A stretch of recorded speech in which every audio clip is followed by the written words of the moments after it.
Hello friends, good evening and welcome to physics scholar.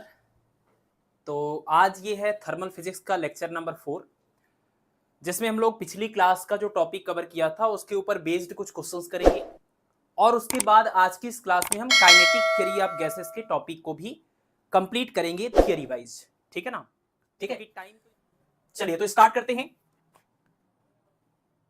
हाँ ठीक है, चलिए तो स्टार्ट करते हैं। पिछली क्लास में हम लोगों ने पढ़ा हुआ था थर्मोडायनेमिक रिलेशंस के बारे में, जिसमें थर्मोडायनेमिक पोटेंशियल्स पढ़ा था, मैक्सवेल की इक्वेशंस पढ़े थे और उसके अलावा हम लोगों ने और कुछ टॉपिक को कवर किया था। जूल थॉमसन इफेक्ट को पढ़ा था, उसमें हीटिंग और कूलिंग का केस हमने देखा था, इन्वर्जन टेम्परेचर देखा था। ये सारे टॉपिक के ऊपर आज की इस क्लास में हम टोटल 20 क्वेश्चंस को डिस्कस करेंगे। ठीक है, सबसे पहला question, paraffin wax contracts on solidification. मतलब कि ये जो पैराफिन मोम है, जब हम उसको सॉलिडिफाई करते हैं, मतलब जब हम उसको ठोस में कन्वर्ट करते हैं, यानी लिक्विड से हम ठोस में उसको कन्वर्ट कर रहे हैं, तो ऐसे में करें कि कॉन्ट्रैक्ट होता है।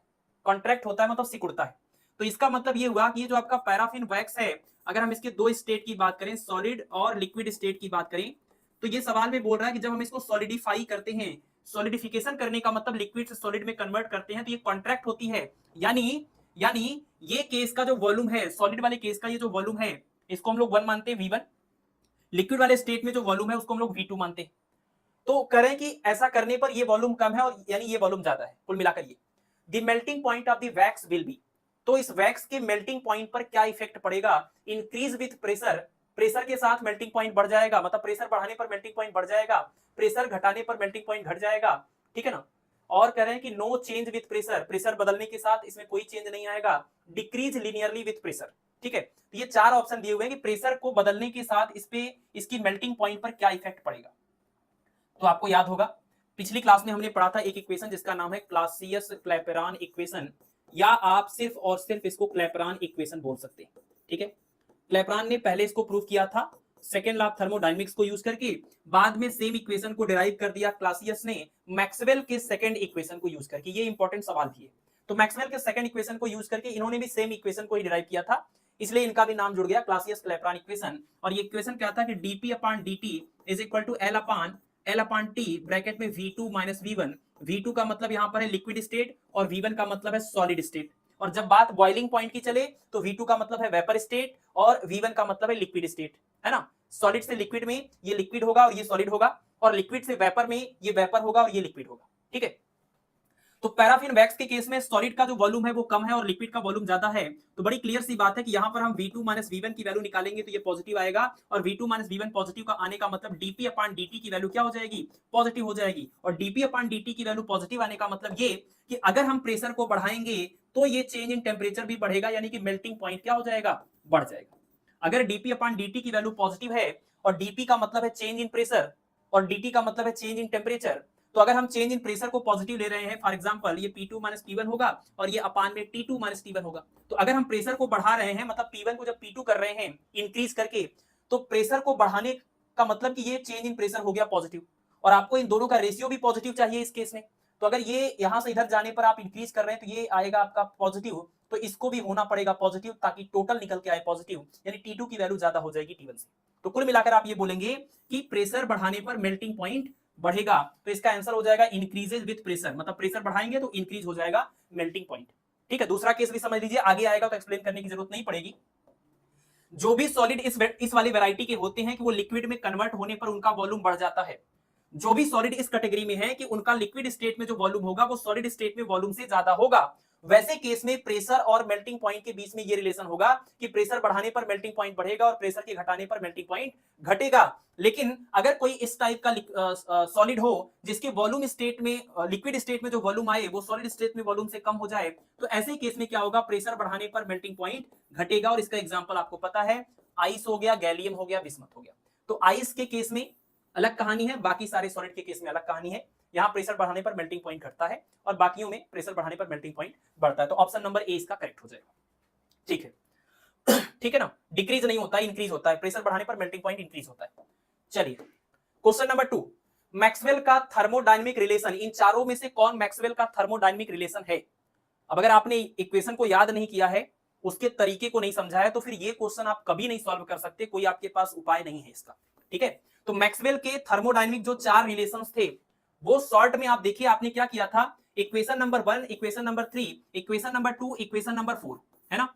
इसमें आपने क्या पढ़ा था कि पहले और तीसरे जब इक्वेशन की हम बात करते हैं, पहले और तीसरे इक्वेशन में राइट हैंड साइड के अपान में यहां पर लिखते हैं डेल एस, यहां पर डेल एस, और इस वाले में हम यहां पर लिखते हैं डेल एस, और यहां पर लिखते हैं क्या, डेल एस।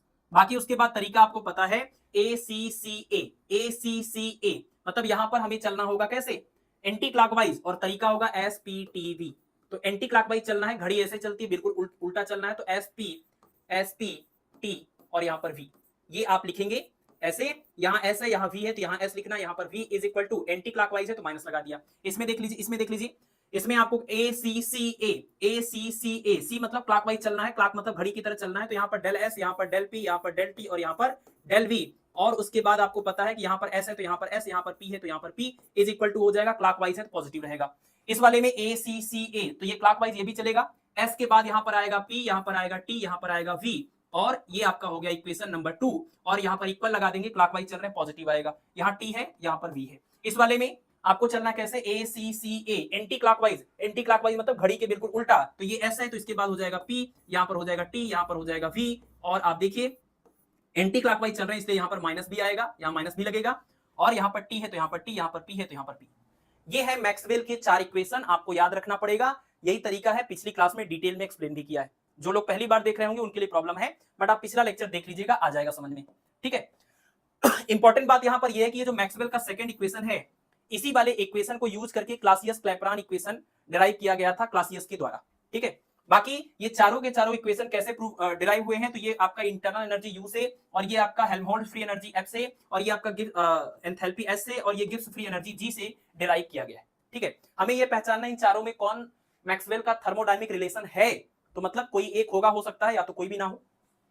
तो तरीका हमें एसपीटीवी वाले से पहले चेक कर लेना है, तो कहीं से भी आप चेक कर लीजिए, एसपीटीवी नहीं बन रहा है, एसपी के बाद यहां वी आ गया, इधर से जाएंगे तब भी गड़बड़ है, तो ये नहीं है। यहां देखिए एसपीटीवी, ठीक है, तो एसपीटीवी तो बन रहा है, और यहां माइनस लिखा हुआ है, तो ये देखिए एंटी क्लॉकवाइज चल रहे हैं, माइनस भी बना हुआ है। और ये अपान में आपको पता है, ये अपान में जब हम लोग बात करते हैं तो यहां पर हम लोग आते हैं इस वाले केस में एसपीटीवी, और यहां देखिए माइनस के साथ में, तो ये पहला वाला ही आपका थर्मोडायनेमिक मैक्सवेल का इक्वेशन लिखा हुआ है, तो ये बिल्कुल करेक्ट हो जाएगा। इसको चेक कर लीजिए, ये भी गड़बड़ी होगा, कहीं से भी स्टार्ट कर लीजिए, यहां पर वैसे पी लिखा हुआ है, यहां भी पी लिखा हुआ है, अगर हम शायद गलती से यहां पर एस होना चाहिए, फिर भी ये गलत है, एसपीटीवी होना चाहिए, तो एसपीटीवी यहां पर नहीं बन रहा है, इस वजह से ये भी आपका इक्वेशन नहीं, ठीक है। तो ऑप्शन नंबर जो बी होगा वो करेक्ट हो जाएगा, और ये मैक्सवेल का पहला इक्वेशन है, ठीक है, ये मैक्सवेल का पहला इक्वेशन है। चलिए next question number 3, rice takes longest time to cook, चावल को पकने में सबसे ज्यादा टाइम कहां लगेगा, कल की क्लास में डिस्कस किया था, शॉर्ट में समझ लीजिए। यहां पर इसका आंसर था माउंट एवरेस्ट, रीजन है अर्थ की सरफेस से ऊपर माउंट एवरेस्ट, जिसकी हाइट आपको पता है 8,848 मीटर। तो ये काफी ज्यादा हाइट होने की वजह से यहां पर क्या होता है, प्रेशर काफी डिक्रीज हो जाता है, और प्रेशर डिक्रीज होने की वजह से आपको पता है क्या होगा, DP upon dt is equal to L upon T, V2 minus V1। और जब हम बात बॉइलिंग पॉइंट की करते हैं, लिक्विड के वेपर में कन्वर्ट होने की बात करते हैं, तो V2 हमेशा ज्यादा होता है V1 से, यानी ये पूरा रिजल्ट हमेशा आएगा पॉजिटिव।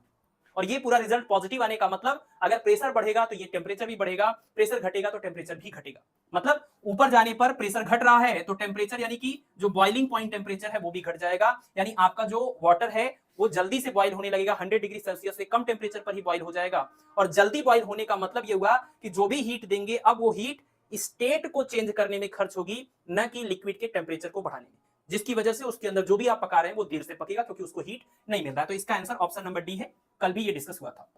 लेकिन आपको याद रहे, ये बहुत फेमस सवाल है ना, यूपी पीजीटी और जीआईसी के एग्जाम्स में ये सवाल पूछा गया है, इस वजह से हमने दोबारा से यहां पर लिख दिया कि नोट्स में रिवीजन टाइम आपको याद आता है, ठीक है।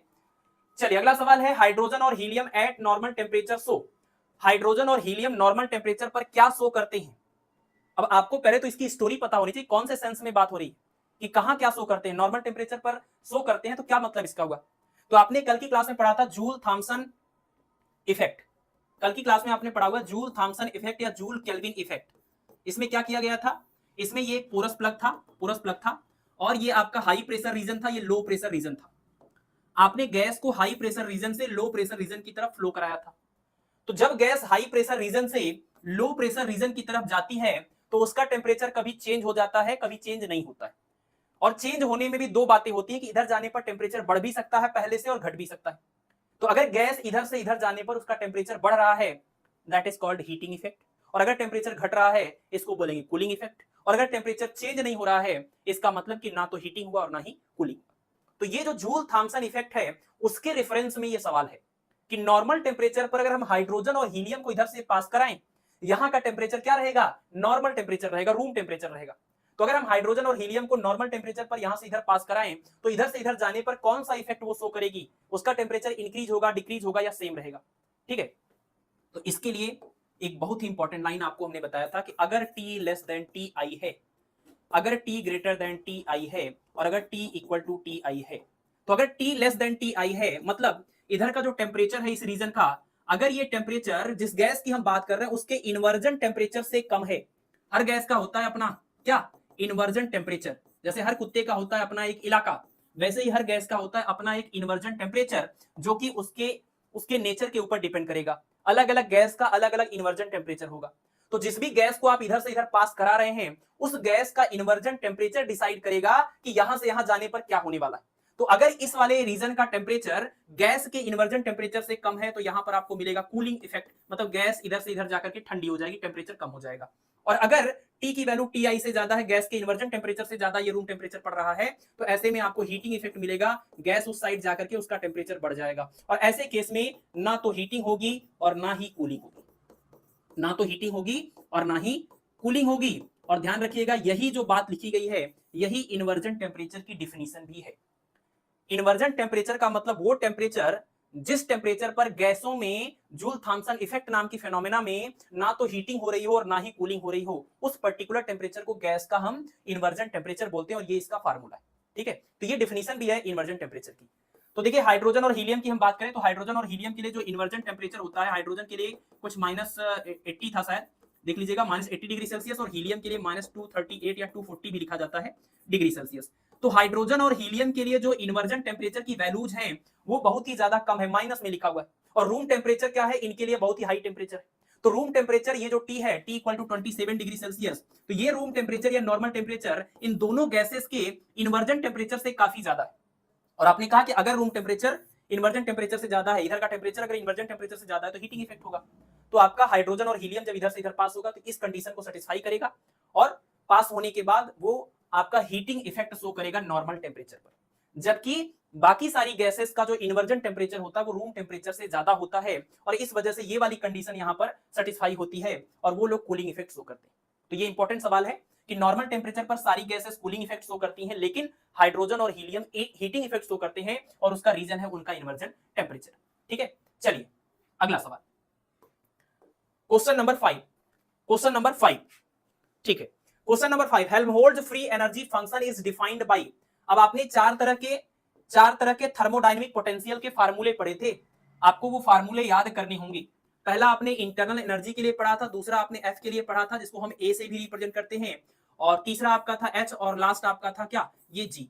तो ये यू की बात करें तो ये तो D Q equal to D U plus D W से, D Q is equal to D U plus D W से आपने निकाला था क्या, डी यू के लिए एक्सप्रेशन। तो यहां से आपको मिला था D U is equal to D Q minus D W, D Q की जगह पर टी डी एस और डी डब्ल्यू की जगह पर पी डी वी। ये आपका पहला थर्मोडायनेमिक पोटेंशियल इंटरनल एनर्जी हो गया।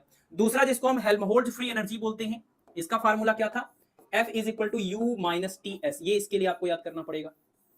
और तीसरा ये आपका एंथैल्पी है जिसको हम टोटल हीट फंक्शन भी बोलेंगे, इसका formula H equal to U plus क्या, पीवी। और चौथा आपका जो है जिसको हम लोग गिब्स फ्री एनर्जी बोलेंगे, इसका formula G equal to U plus PV और माइनस में टी एस, ये चौथा फार्मूला, इसको भी आपको याद करना। ये चारों फार्मूले याद करने हैं और एज इट इज इसका क्वेश्चन आता है ऐसे ही फार्मूले के रूप में, या बहुत ज्यादा हुआ तो डेरिवेटिव करके इसका दिया जाएगा। तो डेरिवेटिव करने का तरीका हमने पीछे वाली क्लास में पूरा एक्सप्लेन किया हुआ है, ठीक है ना। तो यहाँ पर क्या था आपका हेल्महोल्ट्ज फ्री एनर्जी यानी एफ के लिए, तो F equal to U minus T S, option number 20 का करेक्ट हो जाएगा। F equal to U minus T S, option number 20 का करेक्ट हो जाएगा। अगला सवाल, question number 6, Gibbs potential is defined as, तो गिब्स वाला भी फार्मूला हमने लास्ट में दे दिया, G equal to U plus PV minus T S. और आप देखिए जी इक्वल टू ये जो गिब्स पोटेंशियल है, गिब्स पोटेंशियल या Gibbs free energy, G equal to ये formula U plus PV minus T S, इसमें ये देखिएगा ये आपका एंथैल्पी H है, तो G equal to H minus में TS भी आप इसको लिख सकते हैं, है ना, ऐसा भी ऑप्शन मिल सकता था, बट यहाँ पर सिंपल है G equal to U plus PV minus TS, यानी ऑप्शन नंबर डी करेक्ट हो जाएगा इसका, ठीक है ना, ऑप्शन नंबर डी। चलिए अगला सवाल question number 7, the Joule's Kelvin effect of an ideal gas produces. थोड़ा संभाल करके और ध्यान से सवालों को देखिएगा, ठीक है। जूल थॉमसन या Joule kelvin effect of an ideal gas produces. Ideal gas का जूल थॉमसन इफेक्ट जब हम कराते हैं तो उसमें हीटिंग होता है कि कूलिंग होता है, या नो हीटिंग नो कूलिंग, क्या होता है, ठीक है। आपने ये पढ़ा था जूल थॉमसन कोफिशिएंट के बारे में, है ना।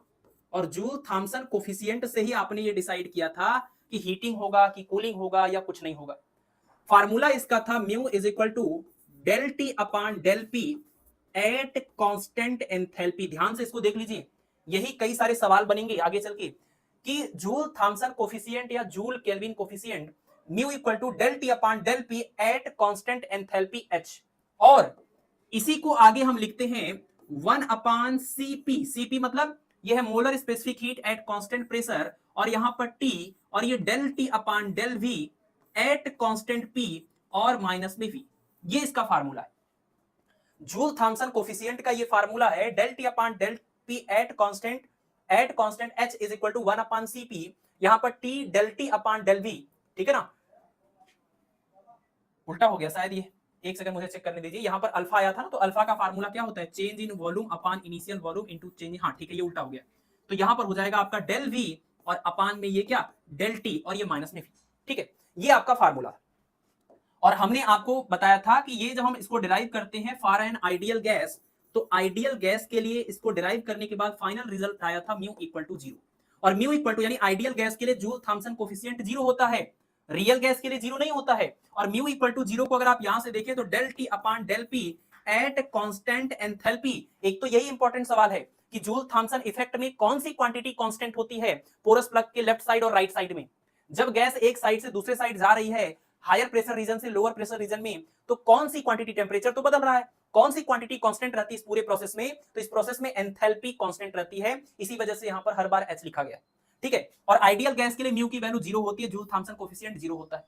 तो अगर हम म्यू इक्वल टू 0 और इसी म्यू को हम ऐसे एक्सप्रेस करते हैं, तो इसको अगर हम इधर ले जाएं मल्टीप्लाई करें, तो कुल मिला के हमें डेल टी या डी टी इक्वल टू क्या मिलेगा, 0 मिल जाएगा। हम प्रेशर में कोई भी चेंज करके देख लें इधर से उधर पास करा करके, लेकिन टेम्परेचर में चेंज आएगा 0। और टेम्परेचर में चेंज 0 आने का मतलब गैस जब एक रीजन से दूसरे रीजन में गई, हायर प्रेशर रीजन से लोअर प्रेशर रीजन में गई, तो ना तो उसमें हीटिंग हुआ और ना ही उसमें कूलिंग हुआ। उसमें हीटिंग भी नहीं हुआ और कूलिंग भी नहीं हुआ, ठीक है। इसी वजह से चेंज इन टेम्परेचर हो गया 0। तो इसका आंसर हो जाएगा no change of temperature, option number C. No change of temperature, option number C, ठीक है। तो ये ध्यान रखना है, यहां पर बहुत सारे सवाल बन रहे हैं, तो आपको ये क्लियरली याद रखना है कि ये आपका जो फार्मूला है, एक्चुअली ये फार्मूला आपका जनरल फार्मूला है। जब इस फार्मूले को हम लोग यूज करते हैं आइडियल गैस के लिए, तो यहां जो वैल्यू हम रखते हैं वो पूरा आता है v माइनस वी, जिसकी वजह से ये पूरा हो जाता है 0। और रियल गैस के लिए बात करेंगे तो 2a upon RT minus b बनेगा, है ना, 2a upon RT minus b बनेगा। नोट कर लीजिएगा इस चीज को, ठीक है। अगला सवाल question number 8, the temperature of inversion of an ideal gas is. चलिए इसके आंसर के लिए हम आपके कमेंट देख सकते हैं। Temperature of inversion of an ideal gas is, एक आइडियल गैस का इन्वर्जन टेम्परेचर कितना होता है। क्वेश्चन नंबर 8 बहुत ही ज्यादा फेमस है, आपका इसका आंसर हम देखेंगे। या आप लोग क्या बता रहे हैं, अगर आपको याद हो कल की क्लास में आपने पढ़ा हुआ था inversion temperature for an ideal gas, और सब जगह ये 4 ऑप्शन देख लीजिए, 2a upon RB, 0a upon 2RB और 2a अपॉन RTB। तो इसका आंसर आ रहा है, सारे लोगों को लग रहा है फार्मूला याद है, और इसका आंसर आ गया है ऑप्शन नंबर ए, यानी 2a अपॉन RB, है ना। इसका आंसर आ गया है 2a अपॉन RB।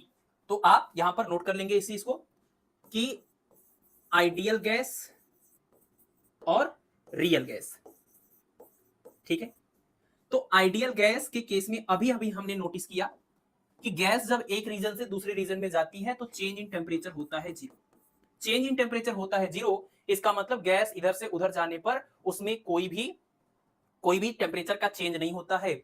और आपको पता है जिस टेम्परेचर पर गैस में ना तो हीटिंग हो और ना ही कूलिंग हो, उसको हम लोग बोलते हैं इन्वर्जन टेम्परेचर। और वो इन्वर्जन टेम्परेचर रियल गैस के लिए था, क्योंकि रियल गैस में हीटिंग हो सकता है, कूलिंग हो सकता है, और किसी कंडीशन में हीटिंग और कूलिंग कुछ नहीं हो सकता। आइडियल गैस के केस में हमेशा नो हीटिंग है, नो कूलिंग है, तो आइडियल गैस के लिए इन्वर्जन टेम्परेचर जैसा कुछ नहीं होता है। आइडियल गैस के लिए इन्वर्जन टेम्परेचर जैसा कुछ नहीं होता है कि ऐसा ये पर्टिकुलर इसका इन्वर्जन टेम्परेचर है और इस पर अगर आप आइडियल गैस को पास कराएंगे तो हीटिंग और कूलिंग नहीं होगा। ऐसा आइडियल गैस के लिए नहीं होता है। आइडियल गैस में हर एक केस में किसी भी टेम्परेचर पर आइडियल गैस को पास करा लीजिए, कितना भी प्रेशर में चेंज करा लीजिए, हर बार चेंज इन टेम्परेचर होगा जीरो। आइडियल गैस का इन्वर्जन टेम्परेचर होता है जीरो। यहां आप फंस गए। आप ध्यान दीजिएगा कि इन्वर्जन टेम्परेचर वो पर्टिकुलर टेम्परेचर था जिस पर ना तो हीटिंग हो रही थी और ना ही कूलिंग हो रही थी, है ना। लेकिन उससे कम या उससे ज्यादा पर तो अलग अलग इफेक्ट दिख रहा था। तो ये याद रखिएगा कि आइडियल गैस का इन्वर्जन टेम्परेचर जीरो होता है, रियल गैस का इन्वर्जन टेम्परेचर होता है, क्योंकि हीटिंग या कूलिंग की बात हम रियल गैस में करते हैं, आइडियल गैस में ऐसा कुछ होता ही नहीं। ठीक है, तो टी आई इक्वल टू होता है 2a/RB। ठीक है, अब ये आपको कभी नहीं बोलेगा क्योंकि आपको लग रहा था ये सबके लिए। तो हीटिंग और कूलिंग के बेसिस पर ये जो इन्वर्जन टेम्परेचर बीच में आया था वो रियल गैस में होता है। ठीक है, तो इसका आंसर ऑप्शन नंबर बी यानी कि जीरो। ठीक है, अगला सवाल क्या है, joule kelvin expansion of a real gas can produce. Joule kelvin expansion of a real gas can produce. अब बताइए कि जूल केल्विन का जो ये इफेक्ट है, एक्सपेंशन का मतलब कि थ्रॉटलिंग प्रोसेस। आपको पता है गैस के मॉलिक्यूल्स जब जूल थॉम्सन इफेक्ट में जो कॉटन या वुल रखा हुआ था उसके धागे के बीच में से होकर बाहर निकल रहा था, जिसको हम पोरस प्लग नाम दे रहे थे। तो जूल थॉम्सन इफेक्ट में जब गैस पोरस प्लग से पास होता है तो गैस के मॉलिक्यूल के बीच का डिस्टेंस बढ़ जाता है, जिसको हमने नाम दिया थ्रॉटलिंग प्रोसेस। ध्यान दीजिएगा, ये भी एक सवाल है कि कौन सा प्रोसेस होता है, क्या नाम है उसका, थ्रॉटलिंग प्रोसेस। ठीक है ना। तो ये जो थ्रॉटलिंग प्रोसेस होता है, इस प्रोसेस में क्या हो सकता है, हीटिंग हो सकता है कि कूलिंग हो सकता है। ठीक है, और बात वो भी किसकी कर रहे हैं, रियल गैस की कर रहे हैं, या फिर कुछ नहीं हो सकता है। तो आपको तो पता है कि तीनों बातें हो सकती हैं कि अगर T less than T I है तो कूलिंग होगा, अगर T greater than T I है तो हीटिंग होगा, अगर T equal to T I है तो नो हीटिंग नो कूलिंग होगी। किसके लिए ये सारी बात हो रही है, रियल गैस के लिए हो रही है ना। तो इसका मतलब कि अगर रियल गैस की हम बात करें तो जूल थॉम्सन एक्सपेंशन में या थ्रॉटलिंग प्रोसेस में कुछ भी हो सकता है, डिपेंड करेगा कि आप कौन से गैस की बात कर रहे हैं, है ना, और उस गैस का इन्वर्जन टेम्परेचर कितना है, उसी से डिसाइड होगा हीटिंग कूलिंग या फिर नो हीटिंग नो कूलिंग। ठीक है ना, तो हीटिंग या कूलिंग हो सकता है depending upon the nature of the gas. तो ऑप्शन नंबर डी इसका करेक्ट हो जाएगा। ठीक है, ऑप्शन नंबर डी इसका करेक्ट हो जाएगा। अगला सवाल देखें, क्वेश्चन नंबर 10। क्वेश्चन नंबर 10 चलिए बताइए, 2a/RT is greater than b। अगर 2a/RT ग्रेटर देन b है तो जूल केल्विन एक्सपेंशन में कूलिंग होगा, हीटिंग होगा या कुछ नहीं होगा। अगर 2a/RT ग्रेटर देन b है तो कौन सी कंडीशन यहां पर लागू होगी। देखिए 2a/RT ग्रेटर देन b, इनको रिप्लेस कर लीजिए तो 2a/RB ये इधर आ गया और t इधर चला गया, और ये जो टर्म लिखा हुआ ये है इन्वर्जन, रियल गैस के इन्वर्जन टेम्परेचर का एक्सप्रेशन। तो यानी यहां पर हुआ T inversion is greater than T, या ये कह लीजिए कि capital T is less than T inversion. और आपने पढ़ा हुआ है कि अगर इनिशियल टेम्परेचर जिधर से हम गैस को भेज रहे हैं, अगर वो टेम्परेचर गैस के इन्वर्जन टेम्परेचर से कम है तो ये कंडीशन होती है कूलिंग इफेक्ट की। तो इसका आंसर हो जाएगा कूलिंग, यानी ऑप्शन नंबर ए करेक्ट हो जाएगा। ठीक है, ऑप्शन नंबर ए करेक्ट हो जाएगा। ये पूरा वही रिवीजन है जो कल की क्लास में आपने पढ़ा था। हमने आपको बता दिया था कि जो जो पॉइंट्स वहां पर आपको याद रखने, और आप देख भी रहे होंगे सवाल में, इसमें से कई सारे ऐसे सवाल हैं जो कि अदर स्टेट के पीजीटी के एग्जाम में आए हुए, खास करके यूपी के। ठीक है, तो वो ही सारी बातें हैं जो पिछली क्लास में आपने थियरी में पढ़ी हैं, वो मेन पॉइंट्स आपको सिर्फ याद रखने, सारे के सारे सवाल उसके अंदर कवर हो जाएंगे। अगला देखिए, on increasing the pressure the melting point of ice. पहले ही सवाल में एक्सप्लेन कर दिया कि प्रेशर बढ़ाने पर आइस की मेल्टिंग पॉइंट पर क्या इफेक्ट पड़ेगा। और आपको पता है कि आइस का नेचर बाकी सारे सॉलिड से बिल्कुल डिफरेंट है। बाकी सारे सॉलिड मेल्ट होने पर उनका वॉल्यूम इंक्रीज होता है, आइस के केस में पहले डिक्रीज होता है फिर बाद में इंक्रीज होता है ना। तो आइस के केस में जो V2 होगा, मतलब जो इसका लिक्विड स्टेट होगा V2, वो V2 इसके V1 से हो जाता है कम, और जिसकी वजह से क्लासियस क्लैपेरॉन इक्वेशन से आपने अभी देखा कि dP/dt, ये आपको याद हो जाएगा बार बार देखकर, dP/dt equal to L/T V2 minus V1। और आइस के केस में लिक्विड स्टेट में वॉल्यूम कम होता है और आइस का वॉल्यूम ज्यादा है, मतलब सिकुड़ता है पिघलने पर, तो ये हो जाएगा निगेटिव, तो ये हो जाएगा पूरा निगेटिव। और ये पूरा निगेटिव आने का मतलब अगर हम प्रेशर को बढ़ाएंगे तो ये टेम्परेचर घटेगा, यानी प्रेशर को बढ़ाने पर मेल्टिंग पॉइंट घटेगा आइस के केस में। ठीक है, तो प्रेशर बढ़ाने पर मेल्टिंग पॉइंट घटेगा, तो on increasing the pressure melting point of the ice will decrease. ठीक है, तो ये डिक्रीज होगा। अगला सवाल, question number 12, in joule kelvin expansion the quantity remains constant. अब ये तो आपके लिए बहुत ही नॉर्मल सा सवाल हो गया, बट ये बहुत फेमस सवाल है कि जूल थॉम्सन इफेक्ट में या जूल केल्विन इफेक्ट में कौन सी क्वांटिटी कांस्टेंट होती है जब गैस एक रीजन से दूसरे रीजन में पास कराया जाता है थ्रॉटलिंग प्रोसेस से, तो उसमें एंथैल्पी जो होती है वो कांस्टेंट होती है। एंथैल्पी जो कि एक थर्मोडायनेमिक पोटेंशियल है, चार में से एक ये भी है, इसका एक्सप्रेशन है H equal to U plus PV, है ना, इसको हम एंथैल्पी बोलते हैं। और इसका एक और नाम है, इसको भी याद रख लीजिए, total heat function, total heat function भी इसको बोला जाता है। तो जूल थॉम्सन इफेक्ट में हीट जो एंथैल्पी होता है वो कांस्टेंट होता है। ऑप्शन नंबर 20 का करेक्ट हो जाएगा। इसी वजह से जब हम ये कोफिशिएंट की बात करते हैं तो del T upon del P और बाहर लिख देते हैं एट कांस्टेंट एंथैल्पी। ठीक है, नेक्स्ट है क्वेश्चन नंबर 13। चलिए, रियल गैस के लिए आपको जूल थॉम्सन कोफिशिएंट का एक्सप्रेशन ढूंढना है। रियल गैस के लिए, आइडियल गैस के लिए तो याद हो गया होगा, नहीं याद हुआ होगा तो फिर से एक बार देख लीजिए। म्यू जिसको हम बोलते हैं Joule Thomson coefficient, mu equal to होता है del T upon del P at constant enthalpy H is equal to 1 upon specific heat at constant pressure, और यहां पर T, और आपको याद ही होगा ये अल्फा टी बनता था अगर आपको, है ना। देखिए उन सब चीजों को पढ़ने का ये बेनिफिट है, उन सब चीजों को पढ़ने का ये बेनिफिट है कि हम लॉजिकली पता कर सकते हैं कि हमारा फार्मूला सही लिख रहे हैं हम कि गलत लिख रहे हैं। जैसे मुझे अभी भूल गया और हमने थोड़ी देर पहले यहाँ पर उल्टा लिख दिया था, लेकिन वो हमें कैसे पता चल गया कि वो सही है या गड़बड़ है, क्या कर सकते हैं, तो थोड़ा बहुत हम एनालिसिस करके पता कर सकते हैं, चीजों को कनेक्ट कर सकते हैं। और आपको याद ही होगा कि यहाँ पर अल्फा टी माइनस 1 जैसा बनता था, और अल्फा था आपका वॉल्यूम एक्सपेंशन कोफिशिएंट, जिसका फार्मूला होता है change in volume upon initial volume into change in temperature. यानी चेंज इन वॉल्यूम वाला जो टर्म होगा वो यहाँ पर होगा, ऊपर नीचे नहीं, और यहाँ अपान में होगा चेंज इन टेम्परेचर वाला टर्म, और साथ में यहाँ पर इनिशियल वॉल्यूम, है ना। तो कुल मिलाकर के यहाँ पर हमें क्या मिल रहा था, यहाँ पर अल्फा इंटू टी जैसा मिलता था, तो यहाँ पर हो जाएगा टी, और ये आपको मिलेगा del V upon del T at constant P, और यहाँ माइनस में 1। ठीक है, माइनस में 1, तो यहाँ पर हम लोग del V upon del T की जगह पर अल्फा इंटू वी लिखते थे, और सॉरी यहाँ 1 नहीं, यहाँ पर वी है, तो ये वाला वी और यहाँ जो वी आएगा वो दोनों भी कॉमन लेकर के हम बाहर लिखते थे। ठीक है, तो ये हमारा जनरल फार्मूला है, ये जूल थॉम्सन कोफिशिएंट का जनरल फार्मूला है। बाकी अगर हम बात करें आइडियल गैस की, तो आइडियल गैस के लिए जूल थॉम्सन कोफिशिएंट म्यू की वैल्यू होती है 0, जिसका मतलब है कि आइडियल गैस में हीटिंग कूलिंग ये इफेक्ट नहीं होता है। यानी आप ये कह सकते हैं कि ideal gases joule Thompson effect show नहीं करती। ठीक है, और रियल गैसेस की अगर बात करें तो रियल गैस या वंडरवाल गैस के लिए ये फार्मूला जो आता है उसी में इमर्जेंट टेम्परेचर वाला टर्म आया था, तो ये हो जाएगा आपका म्यू, सेम चीज होगी, del T upon del P at constant H is equal to 1 upon Cp है तो 1 अपॉन Cp रहेगा, बट ये पूरा टर्म सॉल्व करेंगे तो ये आएगा 2a अपॉन RT, और माइनस में ये b। ये है आपका joule Thomson coefficient for real gas, और आप मैच कर लीजिए 2a upon RT minus b 1 upon Cp इसमें लिखा हुआ है, बाकी तो प्लस में लिख करके गड़बड़ कर दिया इन्होंने यहाँ पर, और यहाँ पर सिंप्लीफाई करेंगे तो ये दूसरा टर्म गड़बड़ कर रहा है, यहाँ -1 कर दिया, गड़बड़ कर दिया, Cb लिखा तब भी गड़बड़ कर दिया। ऑप्शन नंबर ए बिल्कुल करेक्ट है इसका। ठीक है, ऑप्शन नंबर ए बिल्कुल करेक्ट है। चलिए अगला सवाल, क्वेश्चन नंबर 14।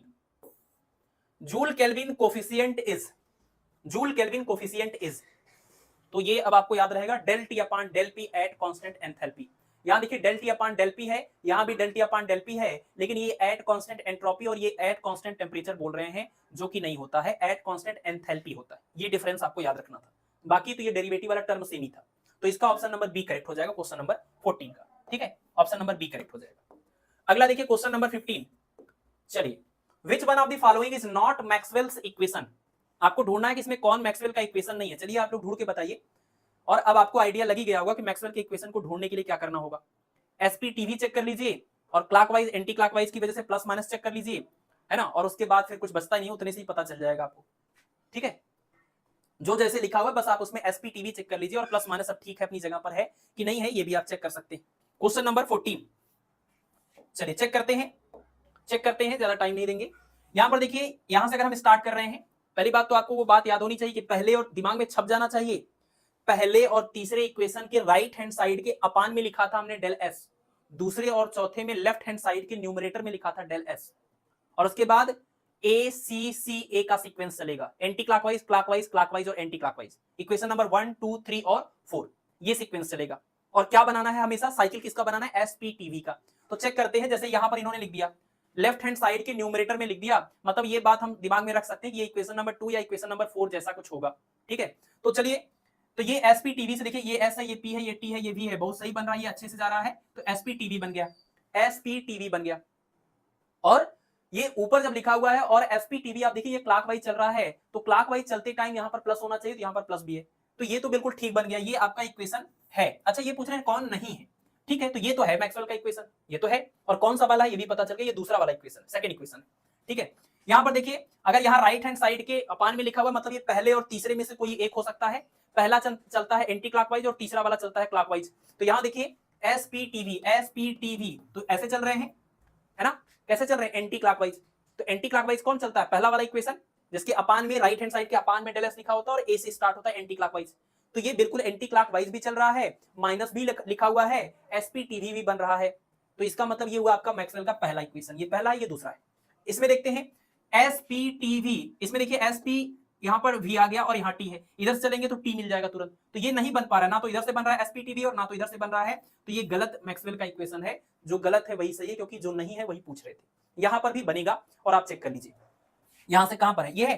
तो राइट हैंड साइड के अपान में लिखा हुआ है, अपान में लिखा हुआ है, इसका मतलब दूसरे और चौथे में से कोई एक होगा। दूसरा मिल चुका है, चौथा ही होगा। और चौथे में क्या होता है, ए सी सी ए, मतलब एंटी क्लॉकवाइज ए सी सी ए, ठीक है। ए सी सी ए के हिसाब से अगर हम चले तो ये अपान में अगर लिखा हुआ है, एक सेकंड गड़बड़ बोल रहा कि दूसरे और चौथे इक्वेशन में तो लेफ्ट हैंड साइड में लिखते थे, पहले और तीसरे में अपान में लिखते थे ना, पहले और तीसरे में।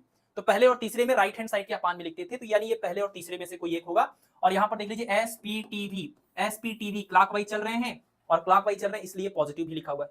तो क्लॉकवाइज कौन होता है, तीसरा इक्वेशन। तो ये तीसरा इक्वेशन था और इसमें एक आपका ये पहला इक्वेशन था, ये आपका दूसरा इक्वेशन था, ये कोई इक्वेशन नहीं था। तो ऑप्शन नंबर, ठीक है ना, ऑप्शन नंबर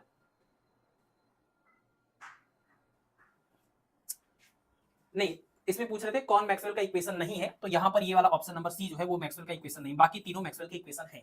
तो हमारा आंसर ऑप्शन नंबर सी हो जाएगा, ठीक है। चलिए नेक्स्ट है question number 16। In one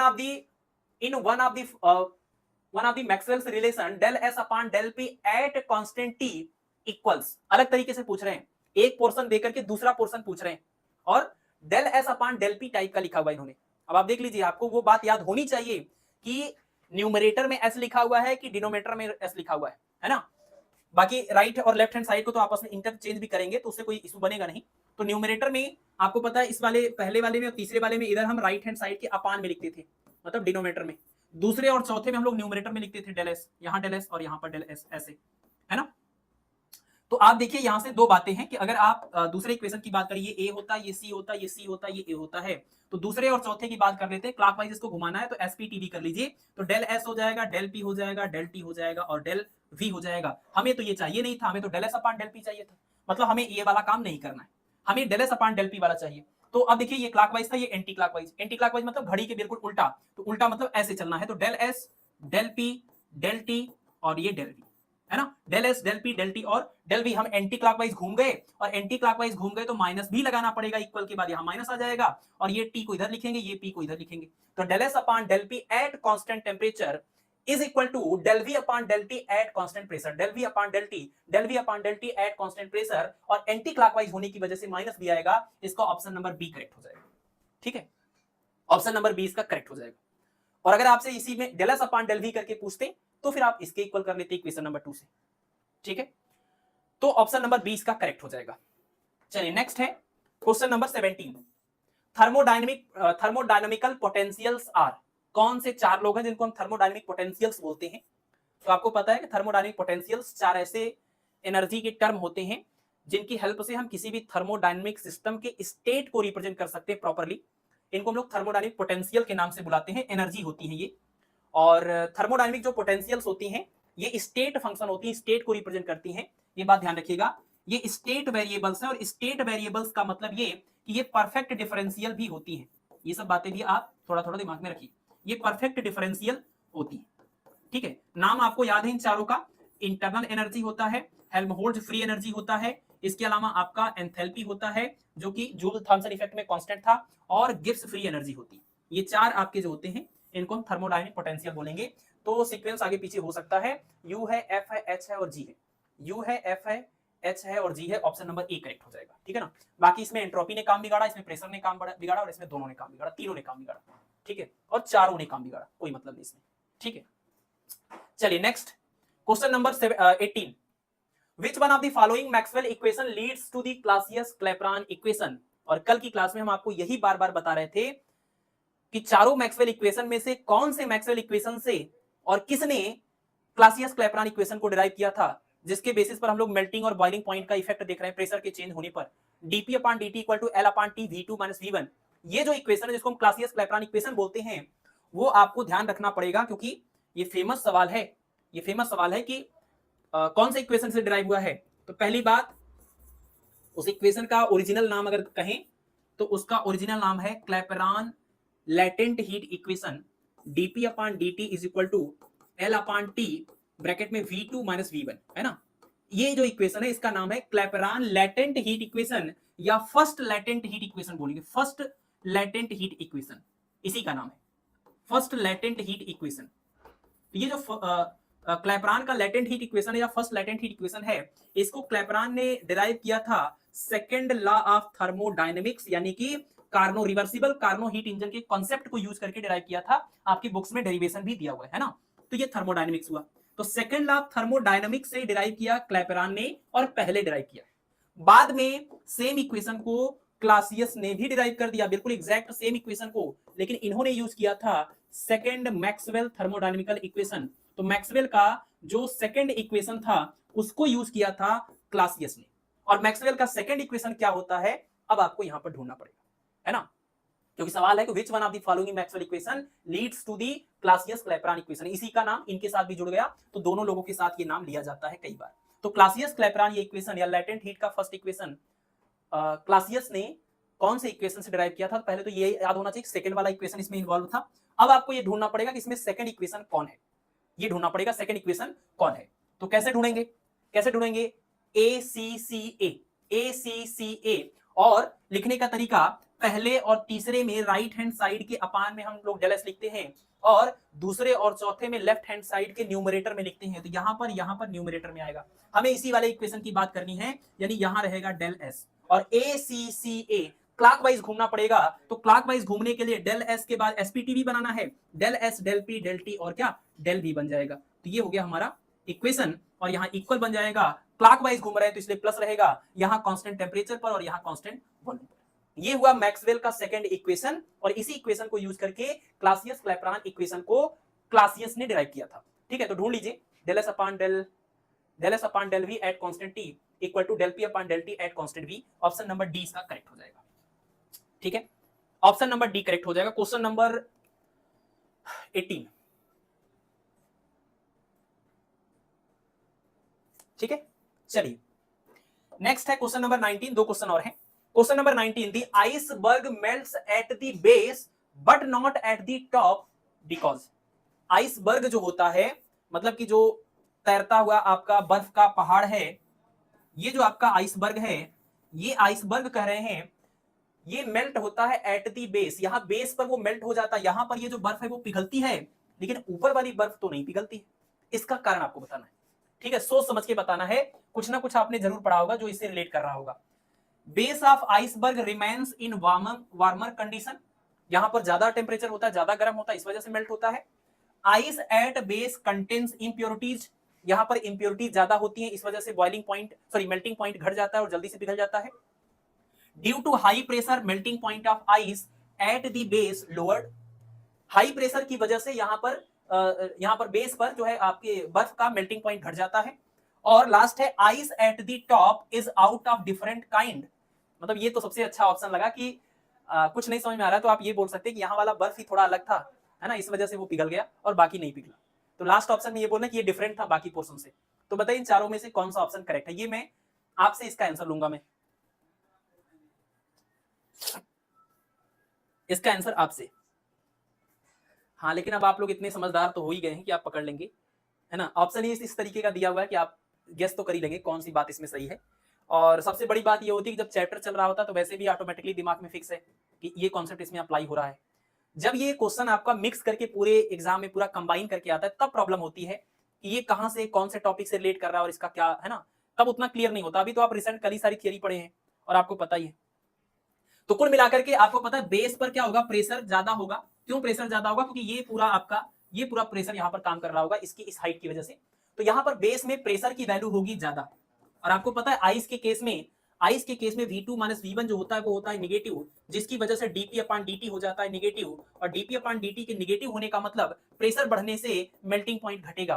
pressure बढ़ने से मेल्टिंग पॉइंट घटेगा तो नीचे वाले बेस वाले रीजन में प्रेशर ज्यादा है, जिस वजह से मेल्टिंग पॉइंट घट जाएगा, 0 डिग्री सेल्सियस से कम हो जाएगा, मतलब 0 डिग्री सेल्सियस से भी कम टेम्परेचर पर ही ये मेल्ट हो जाएगा, है ना। तो ये मेल्ट हो जाता है हाई प्रेशर की वजह से, जल्दी से ये मेल्ट होने लगता है।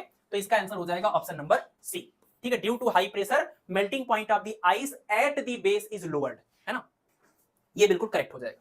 चलिए अगला और लास्ट सवाल, और ये सवाल है कि अ थर्मोडायनामिकल पोटेंशियल कैपिटल जी, जो कह रहे हैं कि टी का, पी का और एन का फंक्शन है, और लिखा हुआ है यहाँ पर u minus T S plus PV, फालतू का यहाँ पर एन लिखा हुआ जो कि दिख नहीं रहा आपको, है ना, डायरेक्टली नहीं दिख रहा है।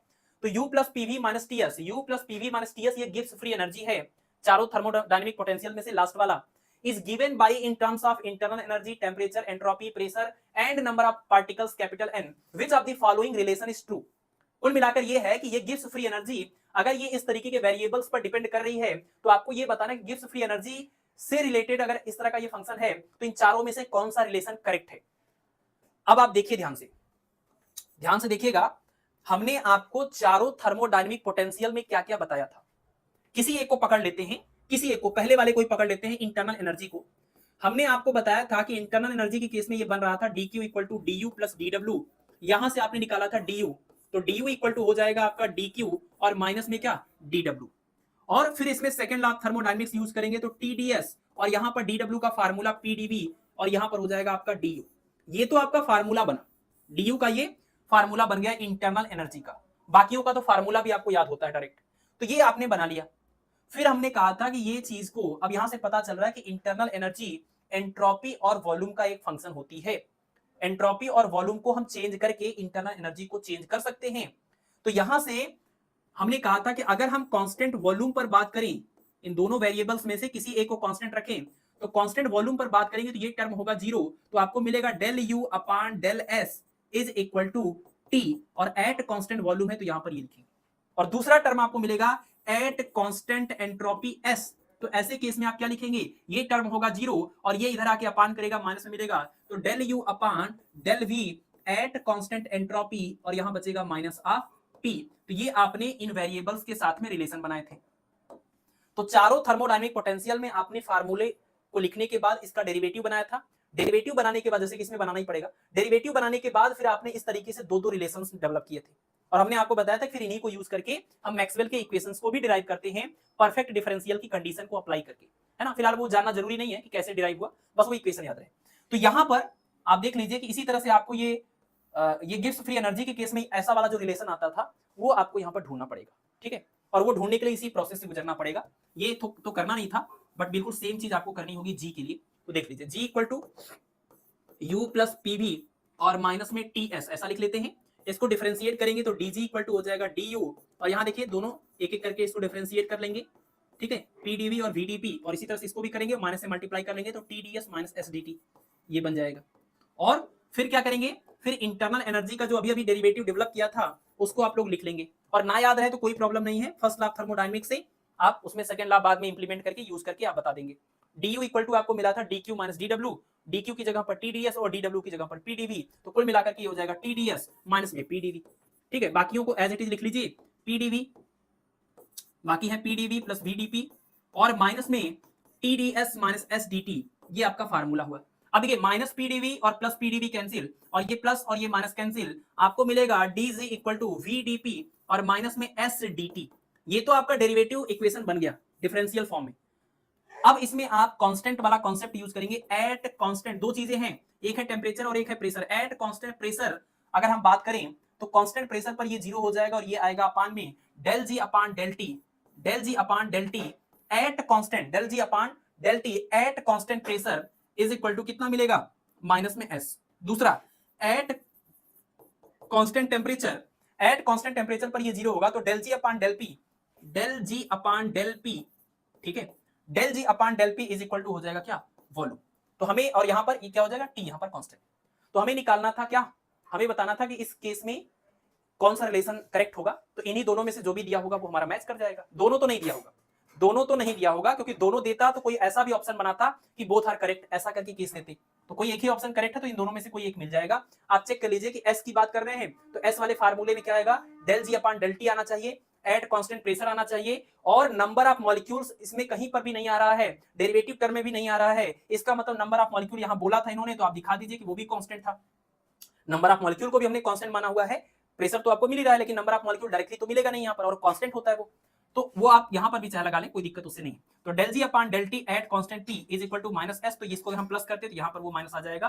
तो entropy S equal to del G upon del T at constant P and N, option number A correct हो जाएगा। बाकियों को चेक कर लीजिए, ये गलत इसलिए हुआ माइनस नहीं लिखा हुआ है, और इसकी अगर बात करें तो वी वाले फार्मूले में यहां माइनस लगा करके गड़बड़ कर दिया, और ऐसा कुछ आपको मिलता ही नहीं। ठीक है, तो ऑप्शन नंबर ए इसका करेक्ट हो जाएगा। ठीक है, थियरी में आते हैं। हो सकता है कोई पॉइंट आपको ऐसा लगे काइनेटिक थ्योरी ऑफ गैसेस में यहां पर हो सकता है वो टॉपिक मिसिंग हो, है ना। पहली बात तो मैं कुछ चीजें आपको बताते चलूंगा कि ये चीज के डेप्थ में अब आपको नहीं जाना उसके अंदर, है ना, वो मैं बताते चलूंगा। बाकी इसके अलावा कोई ऐसा टॉपिक जो बिल्कुल यहां पर हमने टच ही नहीं किया, वो छूट गया हो, तो वो हम अगली क्लास में, अभी काइनेटिक थ्योरी का स्कोप है अगली क्लास तक, वहां पर ऐड हो जाएगा। ठीक है ना, चलिए तो शुरू करते हैं। काइनेटिक थ्योरी ऑफ गैसेस आपके लिए काफी इंपॉर्टेंट टॉपिक है, जैसे लॉज ऑफ थर्मोडायनेमिक्स आपके लिए इंपॉर्टेंट है, बिल्कुल वैसे ही काइनेटिक थ्योरी ऑफ गैसेस भी काफी इंपॉर्टेंट है। पिछले पेपर को देखते हुए ये बात हम आपको बोल रहे हैं। बाकी सिलेबस के पॉइंट ऑफ व्यू से तो आपका जो भी आपने सवाल किए, ये सवाल भी काफी फेमस है, बहुत सारे आपके पीजीटी के एग्जाम्स में पूछे जाते हैं, मतलब अदर स्टेट के, बट आपके एग्जाम में नहीं पूछा गया था। तो उस एग्जाम की अगर हम रेफरेंस में बोलें तो लॉज ऑफ थर्मोडायनेमिक्स में आपने देखा 50% क्वेश्चंस आ गए, और जो बाकी के बचे हुए क्वेश्चंस हैं वो काइनेटिक थ्योरी ऑफ गैसेस के अंदर जो भी टॉपिक्स हम पढ़ने वाले हैं उन सारे टॉपिक से वो सारे सवाल हो जाएंगे। ठीक है ना, तो जो भी 10 से 11 सवाल बचे हैं उसमें से मोस्टली कल की क्लास में सारे कवर हो जाएंगे, शायद एक आध बचे नहीं तो वो भी हो जाएगा। ठीक है, यानी परसों इस यूनिट का हो सकता है लास्ट हो, और अगर परसों नहीं हो पाया छठी क्लास में, तो सातवीं क्लास में आपका ये यूनिट बिल्कुल अच्छे तरीके से द एंड हो जाएगा। चलिए, काइनेटिक थ्योरी ऑफ गैसेस में हम लोग कुछ पोस्टुलेट लेते हैं कि जो कंटेनर के अंदर जो आइडियल गैसेस होती हैं उनको लेकर के यहाँ पर कुछ पोस्टुलेट होते हैं, उनको एज्यूम करते हुए हम लोग सारी चीजों को स्टडी करेंगे। तो ये कुछ पोस्टुलेट है जो आपको लगभग पता होते हैं, एक बार देख लीजिए कि जो गैस के मॉलिक्यूल होते हैं, आप ऐसा इमेजिन करिए कि ये कोई कंटेनर है और इसमें एक गैस भरी हुई है। तो जो गैस के मॉलिक्यूल्स हैं यहाँ पर, जैसे मान लीजिए ये है, ये है, ये है, ऐसे ढेर सारे गैस के मॉलिक्यूल्स हैं। तो जो गैस के मॉलिक्यूल्स होते हैं वो गैस के मॉलिक्यूल्स आइडेंटिकल होते हैं, मतलब कोई भी एक मॉलिक्यूल दूसरे मॉलिक्यूल से डिफरेंट नहीं है, बिल्कुल सेम टू सेम है। सारे के सारे मॉलिक्यूल आइडेंटिकल होते हैं और स्फीरिकल शेप के होते हैं, बहुत ही ज्यादा छोटे होते हैं, इतने छोटे होते हैं कि वो कह सकते हैं कि आप वो कोई भी स्पेस को कवर नहीं करते, इतने छोटे हैं कि वो कोई भी जगह को कवर नहीं करते, इतने ज्यादा छोटे हैं, और इतना कम इनका मास है, पॉइंट मास है। ठीक है ना, तो आइडियल गैसेस जो होती हैं उनके जो मॉलिक्यूल्स होते हैं बहुत ही ज्यादा छोटे होते हैं, कोई भी स्पेस वो कवर नहीं करते, थोड़ा बहुत तो करेंगे ही बट नेग्लिजिबल है वो, और ये एक जैसे बिल्कुल होंगे और रिजिड होंगे। रिजिड का मतलब आप रिजिड बॉडी समझते हैं, है ना, जिनके शेप या साइज में मोशन की वजह से चेंज ना आए, वो रिजिड होता, तो ये रिजिड होते हैं। ये लोग जिग जैग पाथ पर चलते हैं, ये जो गैस के मॉलिक्यूल है वो कहीं पर भी रैंडम चलते रहते हैं, कभी इधर गए कभी इधर गए, है ना, इधर गए किसी से टकराए इधर चले गए, तो ऐसे रैंडम ये जिग जैग पाथ पर चलते रहते हैं। इस तरह के इनके मोशन को हम लोग ब्राउनियन मोशन बोलते हैं, इनको हम लोग ब्राउनियन मोशन बोलेंगे। इस जिगजैग पाथ पर चलने वाले रैंडम मोशन को हम ब्राउनियन मोशन बोलेंगे। ठीक है, और जब ये जिगजैग पाथ पर चलते हैं तो चलते हुए एक तो दीवार से टकराएंगे ही, कंटेनर की वॉल से तो टकराएंगे ही, बट आपस में भी एक दूसरे से ये टकराते रहते हैं। जैसे किसी एक को पकड़ लीजिए, इसमें एक को किसी को पकड़ लीजिए पहचान करके, चलिए ये वाले मॉलिक्यूल का देखते हैं कि ये क्या कर रहा है। तो ये गैस का ये जो मॉलिक्यूल है या एटम है, ये चलेगा और ऐसे जाकर के हो सकता है किसी दूसरे एटम से टकरा जाए, और टकराएगा जब, तो टकराने के बाद फिर कहीं और चला जाएगा, हो सकता है किसी और मॉलिक्यूल से टकरा जाए, एटम से टकरा जाए, फिर हो सकता है इधर चला जाए, इधर चला जाए, इधर चला जाए। तो कोई भी एक मॉलिक्यूल जब चलता है तो लगातार वो दूसरे मॉलिक्यूल से और कंटेनर की वॉल से टकराता रहता है, और किसी भी दो लगातार टक्कर, किसी भी दो लगातार कोलिजन, किसी भी दो सक्सेसिव कोलिजन के बीच की जो एवरेज डिस्टेंस होगी उसको एक प्रॉपर नाम दिया गया है, और उसके ऊपर सवाल आता है कि ये मॉलिक्यूल आपका फर्स्ट टाइम यहां पर कोलाइड हुआ, ये इसका मान लीजिए अगर आप इसको माने t इक्वल टू 0 पर ये पहला कोलिजन है, तो फिर t इक्वल टू कुछ टाइम पर ये यहां पर हुआ इसका दूसरा कोलिजन, और दूसरे के बाद फिर यहां पर हुआ इसका तीसरा कोलिजन, यहां पर हुआ इसका चौथा कोलिजन, यहां पर हुआ इसका पांचवा कोलिजन। किसी भी दो सक्सेसिव कोलिजन के बीच में, किसी भी दो कंसेक्यूटिव कोलिजन के बीच में जो डिस्टेंस होती है, अगर हम उसको एवरेज ले लें, उस एवरेज डिस्टेंस को हम लोग बोलते हैं मीन फ्री पाथ, इसको बोलेंगे मीन फ्री पाथ, इसको हम लोग लैम्डा से रिप्रेजेंट करेंगे, और ये इसका फार्मूला बहुत इंपॉर्टेंट है आपके लिए। ठीक है, ये सब नहीं पूछा जाएगा, लेकिन ये सब कुछ बेसिक बातें आपको ध्यान रखनी है कि मीन फ्री पाथ का मतलब कि दो सक्सेसिव कोलिजन के बीच की एवरेज डिस्टेंस, सक्सेसिव मतलब एक के जस्ट बाद वाला जो कोलिजन होगा वो वाला स्किप करके अगला वाला नहीं लेना है। जैसे पहला कोलिजन यहां पर हुआ तो इसके जस्ट बाद यहां पर दूसरा, तो ये एक हो गया, इन दोनों कोलिजन के बीच का ये पहला डिस्टेंस हो गया। अब इसके जस्ट बाद ये वाला कोलिजन होगा तो यहां पर भी कुछ डिस्टेंस ये चला, तो ये एक कोलिजन का ये डिस्टेंस हुआ, एक कोलिजन का जस्ट बाद वाले का ये डिस्टेंस हुआ। तो दो लगातार कोलिजन के बीच की ये जो एवरेज डिस्टेंस है, इधर कम इधर ज्यादा, इनका एवरेज लेना पड़ेगा, है ना। हर बार कम ज्यादा होता रहेगा, कभी पहले टक्कर हो जाएगा, कभी बाद में होगा। तो दो लगातार कोलिजन के बीच की जो एवरेज डिस्टेंस होगी उसको हम लोग बोलते हैं मीन फ्री पाथ। अब वो दो लगातार, चाहे आप यहां ले लीजिए, चाहे आप इसको और इसको ले लीजिए, या इसको और इसको ले लीजिए, किसी भी दो लगातार कोलिजन के बीच की जो एवरेज डिस्टेंस होगी उसको हम लोग मीन फ्री पाथ बोलेंगे। और इसका एक बहुत ही इंपॉर्टेंट फार्मूला जो हम लोग आगे चल करके पढ़ेंगे, ठीक है। अभी के लिए बस इतना याद रखिए। बाकी इसके बाद जो कोलिजन इनका होता है वो कोलिजन होता है इलास्टिक। तो दो तरह के कोलिजन आपने पढ़े हुए हैं, है ना, पहले ही मैकेनिक्स में। तो इलास्टिक कोलिजन का मतलब होता है ये कि ऐसा कोलिजन, इलास्टिक कोलिजन का मतलब ऐसा कोलिजन जिसमें लीनियर मोमेंटम और काइनेटिक एनर्जी दोनों कोलिजन से पहले, टकराने से पहले और टकराने के बाद दोनों कंजर्व रहे, दोनों कांस्टेंट मेंटेन रहे, ठीक है। तो यहां पर गैस के मॉलिक्यूल की जो काइनेटिक एनर्जी होती है वो ऐसा नहीं टकराने के बाद वो धीमा हो जाएगा, सुस्त हो जाएगा, थक जाएगा, कि उसकी एनर्जी थोड़ी सी लॉस हो गई, ऐसा नहीं है। ये इलास्टिक कोलिजन हो रहा है और ये जैसे चल रहा था वैसे चलता रहेगा और अपनी काइनेटिक एनर्जी को पूरे इस कोलिजन के दौरान मेंटेन रखेगा। इलास्टिक कोलिजन का एग्जांपल, ठीक है ना। और आपने पढ़ा भी था कि जो छोटे छोटे मॉलिक्यूल्स एटॉमिक और मॉलिक्यूलर लेवल पर जो कोलिजन्स होते हैं वो इलास्टिक कोलिजन के सबसे अच्छे एग्जांपल होते हैं। और जो ग्रॉस बॉडीज होती हैं, जो बड़ी बड़ी बॉडीज होती हैं, उनके बीच में जो कोलिजन होता है वो इन इलास्टिक कोलिजन के कैटेगरी में आता है ना। तो चाहे कोलिजन इलास्टिक हो चाहे इन इलास्टिक हो, ये वाली बात तो आपको पता है हमेशा काम करेगी, है ना। लीनियर मोमेंटम कंजर्व ही रहेगा, बस इसमें काइनेटिक एनर्जी कंजर्व हो जाती है और वहां पर नहीं होती, ठीक है। चलिए नेक्स्ट है हमारा don't exert force on each other. ये आइडियल गैस के जो मॉलिक्यूल्स होते हैं वो एक दूसरे के ऊपर कोई भी फोर्स अप्लाई नहीं करते, कोई भी फोर्स अप्लाई नहीं करते हैं। और आपको पता है इसी वजह से जब ये कोई फोर्स अप्लाई नहीं करते तो इनकी पोटेंशियल एनर्जी हो जाती है जीरो, जिसकी वजह से इनकी जो भी टोटल एनर्जी होगी, इंटरनल एनर्जी, वो सिर्फ और सिर्फ काइनेटिक एनर्जी की वजह से होगी। पोटेंशियल एनर्जी की वजह से कोई भी इंटरनल एनर्जी इसके पास नहीं होगी अगर ये आइडियल गैस है तो। रियल गैस की बात करें तो रियल गैस में आपको पता है थोड़ा बहुत उनके बीच में इंटरमॉलिक्यूलर फोर्स होता है और इस वजह से उनकी जो इंटरनल एनर्जी होती है वो काइनेटिक और पोटेंशियल दोनों के फॉर्म में होती है। काइनेटिक एनर्जी सिर्फ टेम्परेचर पर डिपेंड करता है जबकि पोटेंशियल एनर्जी वॉल्यूम पर डिपेंड करती है। तो रियल गैस की जो इंटरनल एनर्जी होती है वो टेम्परेचर और वॉल्यूम दोनों पर डिपेंड करती है, जबकि आइडियल गैस की जो इंटरनल एनर्जी होती है वो सिर्फ और सिर्फ टेम्परेचर पर डिपेंड करती है, ठीक है। जूल्स लॉ में आपने इस चीज को अच्छे से देख लिया है कि जूल्स लॉ में ये बात बोली गई है कि इंटरनल एनर्जी जो गैस की, आइडियल गैस की होती है वो सिर्फ और सिर्फ टेम्परेचर का फंक्शन होती है। इस वजह से अगर हम इंटरनल एनर्जी को यू से रिप्रेजेंट करें तो आपने देखा था del U upon del V at constant T, ये होगा क्या, जीरो, और del U upon del P at constant T is equal to क्या, जीरो। इंटरनल एनर्जी को अगर आप वॉल्यूम या प्रेशर के रिस्पेक्ट में उसका वेरिएशन चेक करेंगे कोई वेरिएशन नहीं होगा, क्योंकि ये सिर्फ और सिर्फ टेम्परेचर पर डिपेंड करती है और आपने टेम्परेचर को रख दिया कांस्टेंट, तो कोई फर्क नहीं पड़ेगा इसको इन दोनों के बदलने से।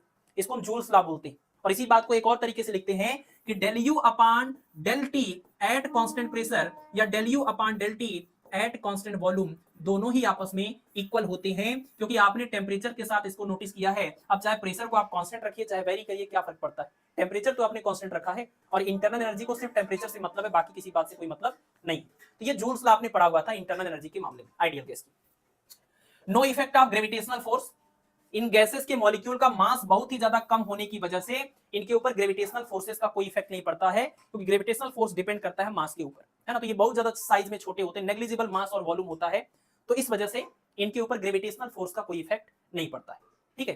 तो ये है आपका काइनेटिक थ्योरी ऑफ गैसेस के पोस्टुलेट। कुछ और भी पॉइंट्स हो सकते हैं बट ये बेसिक चीजें आपको ध्यान रखनी है। दो लाइनें आपको यहां पर याद रखनी है। एक वर्ड और छूट गया, रिलैक्सेशन टाइम, समझ लीजिए। एक वर्ड छूट गया, रिलैक्सेशन टाइम। तो रिलैक्सेशन टाइम का मतलब क्या है, जैसे आपने पढ़ा मीन फ्री पाथ, तो मीन फ्री पाथ में आपने ये देखा, कि दो लगातार कोलिजन के बीच का जो एवरेज डिस्टेंस होता है, कि जैसे पहली बार यहां से चले, यहां टकराए, फिर दूसरी बार यहां टकराए, तो जो भी यहां डिस्टेंस है और यहां डिस्टेंस है इसका अगर हम एवरेज लें तो वो मीन फ्री पाथ होगा। लेकिन यहां से यहां टकराने में और फिर यहां से यहां टकराने में जो टाइम लगा, जैसे यहां 2 सेकंड में, यहां 3 सेकंड में जो टाइम लगा, उस टाइम का अगर हम एवरेज लें तो उसको हम रिलैक्सेशन टाइम बोलते हैं। तो दो सक्सेसिव कोलिजन के बीच का एवरेज जो डिस्टेंस है वो मीन फ्री पाथ है और जो एवरेज टाइम लगा वो रिलैक्सेशन टाइम, ठीक है। चलिए बस इतना ही, बाकी जो भी बची खुची बातें होंगी वो धीरे धीरे आती रहती हैं। वो कुल मिलाकर के पूरे टॉपिक कवर होने के बाद एक कंप्लीट स्ट्रक्चर दिमाग में बन जाएगा, सब कुछ दिमाग में आपके आने लगेगा कि हाँ ये चीजें यहाँ पर हो सकती है, ठीक है। चलिए ठीक है, खैर pressure exerted by an ideal gas. चलिए pressure exerted by an ideal gas, कोई भी आइडियल गैस कितना प्रेशर एक्सर्ट करती है कंटेनर पर जब टकराती है बार बार, तो टकराने पर वो कितना प्रेशर वहां पर एक्सर्ट करती है, पर यूनिट एरिया पर कितना फोर्स दीवार पर लगा रही है जाके, वो हमें प्रेशर कैलकुलेट करना है। और ये फार्मूला आपको याद करना पड़ेगा, और इस फार्मूले से तमाम नए फार्मूले बन जाएंगे, जिसमें से कुछ तो आप याद कर लीजिएगा, कुछ को छोड़ दीजिएगा, सिर्फ प्रोसेस को एक बार समझ करके। एक बार प्रोसेस को समझे होंगे तो बहुत सारे बीच के जो स्टेप्स हैं वो कभी भी आप डिजाइन कर लेंगे, अपने हिसाब से मॉड्यूलेट करके मॉडिफाई करते रहेंगे उसको, लेकिन कुछ एक एक्सप्रेशन आपको याद करनी पड़ेंगे, ठीक है। जैसे यहां पर देखिए, तो आइडियल गैस का जो प्रेशर का फार्मूला है P इक्वल टू 1/3 mn अपान ये V, और ये V स्क्वायर और उसके ऊपर बार। तो V स्क्वायर के ऊपर जो बार लगा हुआ है इसको हम लोग क्या बोलेंगे, अगर हम यहीं से स्टार्ट करें तो V के स्क्वायर के ऊपर बार लगा हुआ है, बार का मतलब यहां पर है एवरेज या मीन, और इस वेलोसिटी या स्पीड का स्क्वायर है, तो मीन स्क्वायर वेलोसिटी, मैग्नीट्यूड है तो आप स्पीड भी बोल सकते हैं, वेलोसिटी बोल सकते हैं, दोनों चलेगा। तो मीन स्क्वायर वेलोसिटी है ना, मीन स्क्वायर वेलोसिटी इसको हम लोग बोलते हैं। ये जो V है वो है जिस कंटेनर के अंदर आप गैस की बात कर रहे हैं, तो गैस का वॉल्यूम मतलब कंटेनर का वॉल्यूम हो गया, है ना। और m का मतलब है जो हर एक मॉलिक्यूल है, हर एक एटम है जो गैस का, उस एक मॉलिक्यूल का मास, है ना। स्मॉल m का मतलब mass of one molecule of the gas, ये जो एक मॉलिक्यूल दिख रहा है या एक एटम दिख रहा है उसके मास को हमने स्मॉल m बोला है। और n का मतलब है total number of molecules, total number of molecules in the container, जिनका वॉल्यूम, उस कंटेनर का वॉल्यूम क्या है, कैपिटल V। और P का मतलब वो जो भी प्रेशर यहां पर एक्सर्ट करेगा कंटेनर पर, वो प्रेशर है। तो ये फार्मूला अच्छे तरीके से याद कर लेना, P equal to 1/3 mn upon V, और फिर V स्क्वायर का बार, ठीक है। ये मीन स्क्वायर वेलोसिटी, ये वॉल्यूम, ये प्रेशर, एक मॉलिक्यूल का मास, और ये नंबर ऑफ मॉलिक्यूल, ठीक है। अब देखिए, अगर आपने कहा एक मॉलिक्यूल का मास m है और total number of molecule n है, तो एक मॉलिक्यूल के मास को अगर टोटल नंबर ऑफ मॉलिक्यूल से मल्टीप्लाई कर दें, एक मॉलिक्यूल का मास m है और total number of molecule n है, तो टोटल कितना मास बनेगा, आपको इसको इससे मल्टीप्लाई करना होगा। जैसे मान लीजिए एक मॉलिक्यूल का मास है 5 ग्राम और आपके पास टोटल नंबर ऑफ मॉलिक्यूल्स कितने हैं, 10, तो कितना ग्राम हुआ, मल्टीप्लाई कर देंगे, 50 हो जाएगा। तो एक मॉलिक्यूल का मास है m और नंबर ऑफ मॉलिक्यूल्स है n, टोटल कितना मास हुआ, तो इस m और इस n को मल्टीप्लाई करेंगे, तो यानी ये जो m इंटू n है, ये पूरी इस गैस का जितने भी मॉलिक्यूल हैं उनका टोटल मास हो जाएगा, इसलिए हमने यहाँ m इंटू n को लिखा हुआ है टोटल मास, कैपिटल M, है ना। तो जैसे ये पूरी गैस का वॉल्यूम है, ये पूरी गैस का प्रेशर है, तो हम यहाँ एक एक एटम की बात न करके हम इसको बोल सकते हैं ये पूरी गैस का मास है, ये एक मॉलिक्यूल का मास है, और ये पूरी जितने भी मॉलिक्यूल है टोटल मास है, यानी कि टोटल मास है गैस का, ठीक है। तो P इक्वल टू बन जाएगा 1/3 गैस का टोटल मास, गैस का टोटल वॉल्यूम, V स्क्वायर का बार, और total mass upon total volume आपको पता है इसको हम लोग बोलते हैं density, density equal to mass upon volume. तो ये जब टोटल मास गैस का और टोटल वॉल्यूम गैस का तो डिवाइड करेंगे तो टोटल डेंसिटी आ जाएगी गैस की। ये रो क्या है, गैस की डेंसिटी, मतलब पर यूनिट वॉल्यूम का कितना मास होगा, पर यूनिट वॉल्यूम का कितना मास होगा, ये डेंसिटी होगी। तो P equal to 1/3 rho V square का बार, ठीक है। और ये जो फार्मूला आया, अब इस फार्मूले को आप देखिए, इस फार्मूले को हम लोग कैसे लिख सकते हैं, 1/3 रो V स्क्वायर का बार, इसमें हम लोग ये 1/3 था तो हमने 2 से इधर मल्टीप्लाई इधर डिवाइड किया, बाकी चीजें 1/3 रो V स्क्वायर आपको एज इट इज दिख रहा है, 1/3 rho V square as it is दिख रहा है। तो ये 2 है, ये 2 है, तो ये वाला जो 2 ऐसा हमने इसलिए किया कि ताकि ये जो फार्मूला आपको, ये जो पूरा टर्म दिख रहा है, ये एनर्जी का फार्मूला है, काइनेटिक एनर्जी का फार्मूला होता है ना, 1/2 इंटू मास इंटू वेलोसिटी का स्क्वायर। आप देखिए, काइनेटिक एनर्जी का formula 1/2 into mass into velocity का स्क्वायर। अगर हम इस वेलोसिटी के स्क्वायर का एवरेज कर दें तो इसका मतलब काइनेटिक एनर्जी का हम एवरेज निकाल रहे हैं, और ऐसे अगर निकाले तो हम तो पूरे मॉलिक्यूल, जो भी मॉलिक्यूल है जिसका भी हम जितने का मास लिख रहे हैं, हमने उतने की काइनेटिक एनर्जी की बात करी। लेकिन अगर हम इसको वॉल्यूम से डिवाइड कर दें तो मास अपॉन वॉल्यूम की जगह पर डेंसिटी आ जाएगा, तो 1/2 into rho into V square का बार हो जाएगा। यानी अब इसको हम क्या बोलेंगे, अब हम इसको बोलेंगे, यहां पर ये जो V स्क्वायर का बार है, अब हम इसको बोलेंगे एवरेज काइनेटिक एनर्जी पर यूनिट वॉल्यूम, है ना। ये पूरे जितने भी उस वॉल्यूम में जितने भी मास थे, जितने भी पार्टिकल्स थे, सबका हमने टोटल काइनेटिक एनर्जी निकाला था पहले, और जब वॉल्यूम से डिवाइड कर दिया इसी एनर्जी को, तो ये हो गया एवरेज काइनेटिक एनर्जी पर unit volume, average kinetic energy पर यूनिट वॉल्यूम हो गया ये पूरा 1/2 रो V स्क्वायर का बार, यहाँ पर बार रहेगा, और इसको हमने सिंबल दे दिया E बार, है ना। तो ये हो गया हमारा, ये पूरा जो टर्म है इसको हमने E बार बोल दिया, तो 2/3 E बार, यानी गैस का जो पूरा प्रेशर है उसको हमने पर यूनिट वॉल्यूम की एवरेज काइनेटिक एनर्जी के टर्म में लिख दिया, P equal to 2/3 into E bar, ठीक है ना। बार से आपको याद आता रहेगा कि एवरेज है, और E का मतलब है पर यूनिट वॉल्यूम की काइनेटिक एनर्जी, ठीक है। तो ये फार्मूला अगर आपको याद हो जाए तो ठीक, नहीं याद हो जाए तो कोई बहुत परेशानी की बात नहीं, आप तुरंत यहां से एक लाइन का ही आ जाएगा आपका, ठीक है।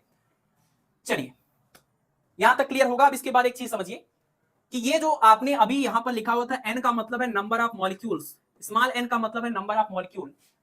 अगर हम नंबर ऑफ मॉलिक्यूल की जगह पर कैपिटल Na लिख दें, कैपिटल Na मतलब आवोगाद्रो नंबर, आवोगाद्रो नंबर। अगर नंबर ऑफ मॉलिक्यूल जो है, मॉलिक्यूल्स की जो संख्या है वो आवोगाद्रो संख्या के बराबर हो जाए, आवोगाद्रो नंबर के इक्वल हो जाए, तो आपको पता है कि number of molecule Avogadro number के इक्वल कब होता है? जब हम किसी भी सब्सटेंस का एक मोल लेते हैं, किसी भी सब्सटेंस का एक मोल जब अमाउंट हम लेते हैं तो उसमें नंबर ऑफ जो मॉलिक्यूल्स होते हैं वो अवोगाद्रो नंबर के इक्वल होते हैं। कोई भी सब्सटेंस का एक मोल लेंगे तो कितने मॉलिक्यूल उसके अंदर आएंगे? इतने मॉलिक्यूल आएंगे। इसका मतलब क्या हुआ? इतना। इसका मतलब इतना। तो किसी भी सब्सटेंस के एक मोल अगर सब्सटेंस की अमाउंट की बात करें तो उसमें अवोगाद्रो नंबर के इक्वल मॉलिक्यूल्स होते हैं। तो जो गैस हमने लिया था जिसमें number of molecules small n था, अगर स्मॉल n को हम कैपिटल N A के इक्वल कर रहे हैं, इसका मतलब हम लोग एक मोल गैस की बात कर रहे हैं। तो अगर हम एक मोल गैस की बात करते तो नंबर ऑफ मॉलिक्यूल जो स्मॉल n है वहां हमें अवोगाद्रो नंबर के इक्वल नंबर ऑफ मॉलिक्यूल लिखना पड़ता, और अवोगाद्रो नंबर का मतलब है 6.022 into 1023 मॉलिक्यूल पर मोल। ठीक है ना, ये नंबर याद रखना है। तो अब आप बताइए, जो गैस आप ले रहे थे अभी n नंबर ऑफ मॉलिक्यूल था, अगर उसमें आप इतने मॉलिक्यूल ले रहे हैं, इसका मतलब आप एक मोल गैस की बात कर रहे हैं, और एक मोल गैस का जो वेट होता है उसको हम लोग मॉलिक्यूलर वेट बोलते हैं। एक मोल गैस का जो वेट होता है, मास होता है, उसको हम लोग मॉलिक्यूलर वेट बोलते हैं। तो अभी ये जो m इंटू स्मॉल n, ये टोटल जो भी गैस आप ले रहे थे उसका टोटल मास था। अगर आप स्मॉल n की जगह पर कैपिटल N A कर रहे हैं, अब ये जो मास आएगा जिसको हम लोग यहाँ वेट भी बोलेंगे, अब ये जो मास या वेट यहाँ से आएगा, अब ये एक मोल गैस का मास निकल के आ रहा है और इसी को हम लोग मॉलिक्यूलर वेट बोलेंगे। तो ये हुआ आपका m इंटू स्मॉल a की जगह पर मॉलिक्यूलर वेट बोल सकते हैं। ठीक है ना, गैस का, हर गैस का अपना मॉलिक्यूलर वेट है, ये उसका मॉलिक्यूलर वेट हो जाएगा गैस के एक मोल का। तो यहां पर देखिए फार्मूला P और सॉरी कहां पर पहुंच गए, ये फार्मूला हम यहां से फिर से स्टार्ट कर रहे हैं यहां से। तो P into V is equal to 1/3, और क्या बचा यहां पर, ये जो टोटल मास था वो अब मॉलिक्यूलर वेट है, ये बात ध्यान रखना, एक मोल गैस का वेट है, मॉलिक्यूलर वेट है, मास है। तो 1/3 m और ये v स्क्वायर ये बार, यानी अब ये जो फार्मूला हम लिख रहे हैं वो एक मोल गैस के लिए पूरी कहानी चल रही है यहां से, एक मोल गैस की। तो PV इक्वल टू 1/3 m और v स्क्वायर का बार। यहां से आप क्या कर सकते हैं, यहां से आप एक काम कर सकते हैं कि PV की जगह पर आप लिख सकते हैं क्या, PV इक्वल टू होता है RT। तो यहां से अगर आप इसको PV की जगह पर RT लिख दें एक मोल गैस के लिए, है ना, PV की जगह पर अगर आप RT लिखते हैं तो ये 3RT बनेगा is equal to mv square का बार। तो v स्क्वायर का बार इक्वल टू हो जाएगा 3RT और ये अपान में m, और आप इसका स्क्वायर रूट अगर ले लेते हैं, इसका अगर आप स्क्वायर रूट ले लेते हैं v स्क्वायर के बार का, तो v स्क्वायर के बार का जब हम स्क्वायर रूट लेंगे तो ध्यान से देखिए, इसका नाम था मीन स्क्वायर वेलोसिटी, इसका नाम था मीन स्क्वायर वेलोसिटी, और जब आपने इसमें यहां पर स्क्वायर रूट लगा दिया, अब इसका नाम क्या होगा, रूट स्क्वायर रूट या root mean square velocity, root mean square velocity, इसीलिए यहां पर RMS है, रूट मीन स्क्वायर वेलोसिटी। तो ये जो v स्क्वायर का बार था जिसको हम लोग मीन स्क्वायर वेलोसिटी बोलते थे, उसका स्क्वायर रूट लेंगे तो उसका नाम हो जाएगा रूट मीन स्क्वायर वेलोसिटी, और ये रूट मीन स्क्वायर वेलोसिटी का जो टर्म आएगा, भाई इधर स्क्वायर रूट लेंगे तो इधर भी तो लेना पड़ेगा, तो ये भी आपका स्क्वायर रूट के अंदर आ जाएगा। तो ये फार्मूला आपको याद करना है ना, इसको आपको याद करना है, बाकी इसको मत याद करिए, कोई काम चल जाएगा, इसको आप याद कर लीजिएगा पहले वाले को। ठीक है, कभी भी ये ट्रांसफॉर्मेशन आप कर सकते हैं यहां से यहां तक। ठीक है, PV कैसे लिए, तो यहां पर आप सिंपल सी बात है कि फार्मूले में अपान में v था, तो हम इधर लेकर के जाएंगे तो P इंटू वी आ जाएगा, है ना, P इंटू वी आ जाएगा। ठीक है, चलिए, तो रूट मीन स्क्वायर वेलोसिटी का ये फार्मूला। और याद करने से पहले एक बात और, याद करने से पहले एक बात ये याद रखना है कि ये जो m लिखा हुआ है वो गैस का मॉलिक्यूलर वेट है, गैस का मॉलिक्यूलर वेट है। जैसे ऑक्सीजन की बात कर लें फॉर एग्जांपल, ये ऑक्सीजन है, ये O2, ये ऑक्सीजन का एक मॉलिक्यूल है जिसमें दो एटम हैं, जिसमें क्या है, दो एटम, एक ऑक्सीजन और एक ऑक्सीजन। ये और ऑक्सीजन आप लिखते हैं तो यहां पर लिखते हैं 8 और यहां पर 16, यहां पर 8 और यहां पर 16। कहने का मतलब ये कि अगर आप एक ऑक्सीजन का एटम लेते हैं तो इस ऑक्सीजन के एक एटम का ये जो यहां पर लिखा हुआ 16, ये 16 ग्राम आपका हो जाएगा ऑक्सीजन के एक एटम का एटॉमिक वेट, है ना, ऑक्सीजन के एक एटम का ये हुआ एटॉमिक वेट। लेकिन ऑक्सीजन के एक मॉलिक्यूल का अगर बात करें तो इसमें दो दो एटम आएंगे, तो इसका मॉलिक्यूलर वेट कितना हो जाएगा, 16 + 16 32, यानी 32 जो आ रहा है वो ऑक्सीजन का मॉलिक्यूलर वेट है, यानी एक मोल का मास है जो ग्राम में लिखा जाता है ना, 1 ग्राम मोल बोलते हैं। तो ये एक मोल ऑक्सीजन का जो मॉलिक्यूलर वेट हो जाएगा वो 32 ग्राम हो जाएगा। ठीक है, तो ये चीज यहां पर है ये गैस का मॉलिक्यूलर वेट है, एक मोल गैस का मास है, और ये जो R है इसको हम बोलते हैं यूनिवर्सल गैस कांस्टेंट, जिसकी वैल्यू 8.31 जूल पर मोल पर केल्विन होता है। ठीक है, एक और बात, ये पूरा फार्मूला हम किसके लिए लिख रहे हैं, एक मोल के लिए लिख रहे हैं, लेकिन यही फार्मूले को हम लोग एक मॉलिक्यूल के लिए भी लिख सकते हैं। वो कन्वर्जन हम आपको बता दें ताकि जब भी कभी R और M आपको मिल जाए या कहीं पर भी R मिल जाए और वो R K में, बोल्ट्जमैन कांस्टेंट K में कन्वर्ट हो रहा हो, तो आपको परेशान नहीं होना है फार्मूले में। R के फॉर्म में लिखते हैं तब भी ठीक है, K के फॉर्म में लिखते हैं तब भी ठीक है। R के फॉर्म में लिखने का मतलब ये एक मोल की बात कर रहा है, और K के फॉर्म में लिखने का मतलब एक मॉलिक्यूल की बात कर रहा है। कैसे, इसको समझ लीजिए, यहीं पर हम कर लेते हैं, फिर अगली स्लाइड में ऐसी चीजें मिलती रहेंगी। देखिए होता क्या है, कि R अपान N, N मतलब वही Avogadro number, R upon N करते हैं तो यहां पर एक कांस्टेंट आएगा कैपिटल के से या स्मॉल के से जैसे भी दिखा लीजिए, यहां B लिख देते हैं। तो R upon N equal to होता है K, इसको बोल्ट्जमैन कांस्टेंट बोलते हैं। अब ध्यान से देखिएगा कि ये 1 मोल के लिए नंबर ऑफ मॉलिक्यूल है और ये आपका कैपिटल R है। आपने यहां पर जो लिखा हुआ है वो क्या लिखा हुआ है, आपने यहां पर लिखा हुआ है कैपिटल R के बारे में। तो जब कैपिटल R को आप N से डिवाइड कर रहे हैं, ये 1 मोल की बात हो रही है, 1 मोल का मतलब Na मॉलिक्यूल, 1 मोल का मतलब क्या, Na मॉलिक्यूल, Na मॉलिक्यूल के लिए ये VRMS का फार्मूला है। 1 मोल मतलब Na मॉलिक्यूल, तो Na मॉलिक्यूल का अगर ये फार्मूला है तो आप बताइए 1 मॉलिक्यूल की बात करेंगे तो इसको Na से डिवाइड करना पड़ेगा इस पूरे टर्म को, है ना। तो जब Na से यहां डिवाइड करेंगे, मतलब जहां जहां R आया था स्टार्टिंग से ही, अभी नहीं, तो जब हम इसको Na से डिवाइड करेंगे तो यहां इस फार्मूले में अंदर हमें ये मिलेगा 3 और ये अपान में M जो भी है और ये T ये सब कुछ रहेगा। बाकी ये R की जगह पर अब हो जाएगा R अपान में Na, और R अपान Na को हम लोग बोलते हैं बोल्ट्जमैन कांस्टेंट K। तो फार्मूला जो R के टर्म में था वो K के टर्म में कन्वर्ट होगा, ठीक है, जो R के टर्म में था वो K के टर्म में कन्वर्ट होगा। लेकिन अब ये जो मास है वो मॉलिक्यूलर वेट नहीं होगा। अगर ये एक मॉलिक्यूल के लिए टर्म आपने लिखा हुआ है तो ये एक मॉलिक्यूल का मास होगा जिसको आप स्मॉल m बोला करते थे, ठीक है। और ये कैसे आएगा ये भी समझ लीजिए, यहां कैपिटल M की जगह पर स्मॉल m कैसे होगा ये समझ लीजिए। तो capital R upon Na equal to KB, देखिए capital R upon Na is equal to KB आपने लिखा हुआ बोल्ट्जमैन कांस्टेंट। और अगर हम इस Na को, या तो एक काम कर लीजिए, इसको आप ओपन करके क्या लिख सकते हैं, इन सबको डिवाइड कर दीजिए आप स्मॉल m से। तो स्मॉल m से जब डिवाइड करेंगे तो यहां पर आएगा स्मॉल m और यहां पर भी आएगा स्मॉल m। और आप देखिए स्मॉल m और Na, स्मॉल m मतलब एक मॉलिक्यूल का मास और number of molecule in 1 mole, Na into m, Na into m को आप क्या बोलते थे, मॉलिक्यूलर वेट बोलते थे। तो Na इंटू m को हम मॉलिक्यूलर वेट बोल देंगे और मॉलिक्यूलर वेट को हमने यहाँ कैपिटल M नाम दिया है। तो कैपिटल ये R अपान में molecular weight is equal to ये बोल्ट्जमैन कांस्टेंट अपान ये है एक मॉलिक्यूल का मास, एक मॉलिक्यूल का मास। तो जब भी हम लोग चाहें तो इस एक मोल वाले फार्मूले को रिप्लेस करें अगर एक मॉलिक्यूल के लिए, तो यहां पर हमारा R अपान M जो लिखा है वहां पर हम चाहें K अपान स्मॉल m लिख सकते हैं, ठीक है। तो ये बात आप ध्यान रखिएगा, आगे के सारे फार्मूले में इस तरीके का चेंज होता रहेगा। बाकी ठीक है, फार्मूले पर आते हैं। यहां पर ढेर सारे फार्मूले हैं। तो यहां पर है टेम्परेचर का एक बड़ा ही इंपॉर्टेंट कॉन्सेप्ट है। देखिए आपने पीछे फार्मूला अभी अभी पढ़ा कि VRMS इक्वल टू, अगर एक मोल के लिए बात करें तो ये होता है 3RT अपान M, और एक मॉलिक्यूल की बात करेंगे 3KT अपान स्मॉल m, ठीक है। तो VRMS equal to 3RT upon M वाले फार्मूले में अगर हम T की जगह पर 0 रख दें, इस टेम्परेचर T की जगह पर 0 केल्विन रख दें, तो ये पूरा का पूरा टर्म हो जाएगा 0, मतलब VRMS की वैल्यू हो जाएगी 0। और VRMS की वैल्यू 0 हो जाएगी तो जो गैस की काइनेटिक, एवरेज काइनेटिक एनर्जी की आप बात कर रहे थे, एवरेज काइनेटिक एनर्जी आपने क्या निकाला था पीछे अभी अभी, ये आपका था ना 3/2, एक मॉलिक्यूल की अगर बात कर रहे हैं, एक मॉलिक्यूल की 3/2 यहाँ पर KBT हो जाएगा, नहीं तो अगर आप पूरे एक मोल की बात करेंगे तो यहाँ पर R इंटू टी हो जाएगा, ठीक है। तो ये जो आपने फार्मूला निकाला था E bar equal to 3/2 RT, इस फार्मूले से हम काइनेटिक एनर्जी, अच्छा इससे पहले ये आया था ऐसा 1/2 और ये M, एक मोल के लिए M, और यहाँ पर ये V स्क्वायर और यहाँ पर बार था, ये एवरेज काइनेटिक एनर्जी का फार्मूला था एक मोल के लिए, है ना, यही बाद में आया था 3/2 RT के इक्वल। तो 1/2 M V स्क्वायर R बार, और V स्क्वायर के स्क्वायर रूट को ही VRMS बोलते हैं। तो अगर हम चाहें तो VRMS को बोल सकते हैं ना, VRMS का मतलब क्या, square root of V square का बार। ये जो रूट, ये जो आपका मीन स्क्वायर वेलोसिटी था उसका हमने स्क्वायर रूट लिया था तो उसी का नाम VRMS था। दोनों साइड का स्क्वायर करेंगे तो ये रूट हटेगा और यहाँ पर स्क्वायर आ जाएगा, यानी V स्क्वायर का bar is equal to VRMS square. तो हम चाहे तो यहाँ पर क्या लिख सकते हैं, हम यहाँ पर लिख सकते हैं VRMS और यहाँ पर स्क्वायर। तो जब आप टेम्परेचर की वैल्यू को लेंगे 0 केल्विन तो VRMS फार्मूले से, VRMS 3RT अपान M वाले फार्मूले से आपका VRMS हो जाएगा 0, और VRMS 0 होने का मतलब ये होगा कि एवरेज काइनेटिक एनर्जी क्या हो जाएगी 0। तो ध्यान रखिए यहां से डिफिनीशन आती है 0 केल्विन की। 0 केल्विन वो टेम्परेचर होता है जिस टेम्परेचर पर किसी भी गैस के मॉलिक्यूल की जो एवरेज काइनेटिक एनर्जी होती है वो 0 हो जाती है, मतलब गैस बिल्कुल भी मोशन में नहीं है।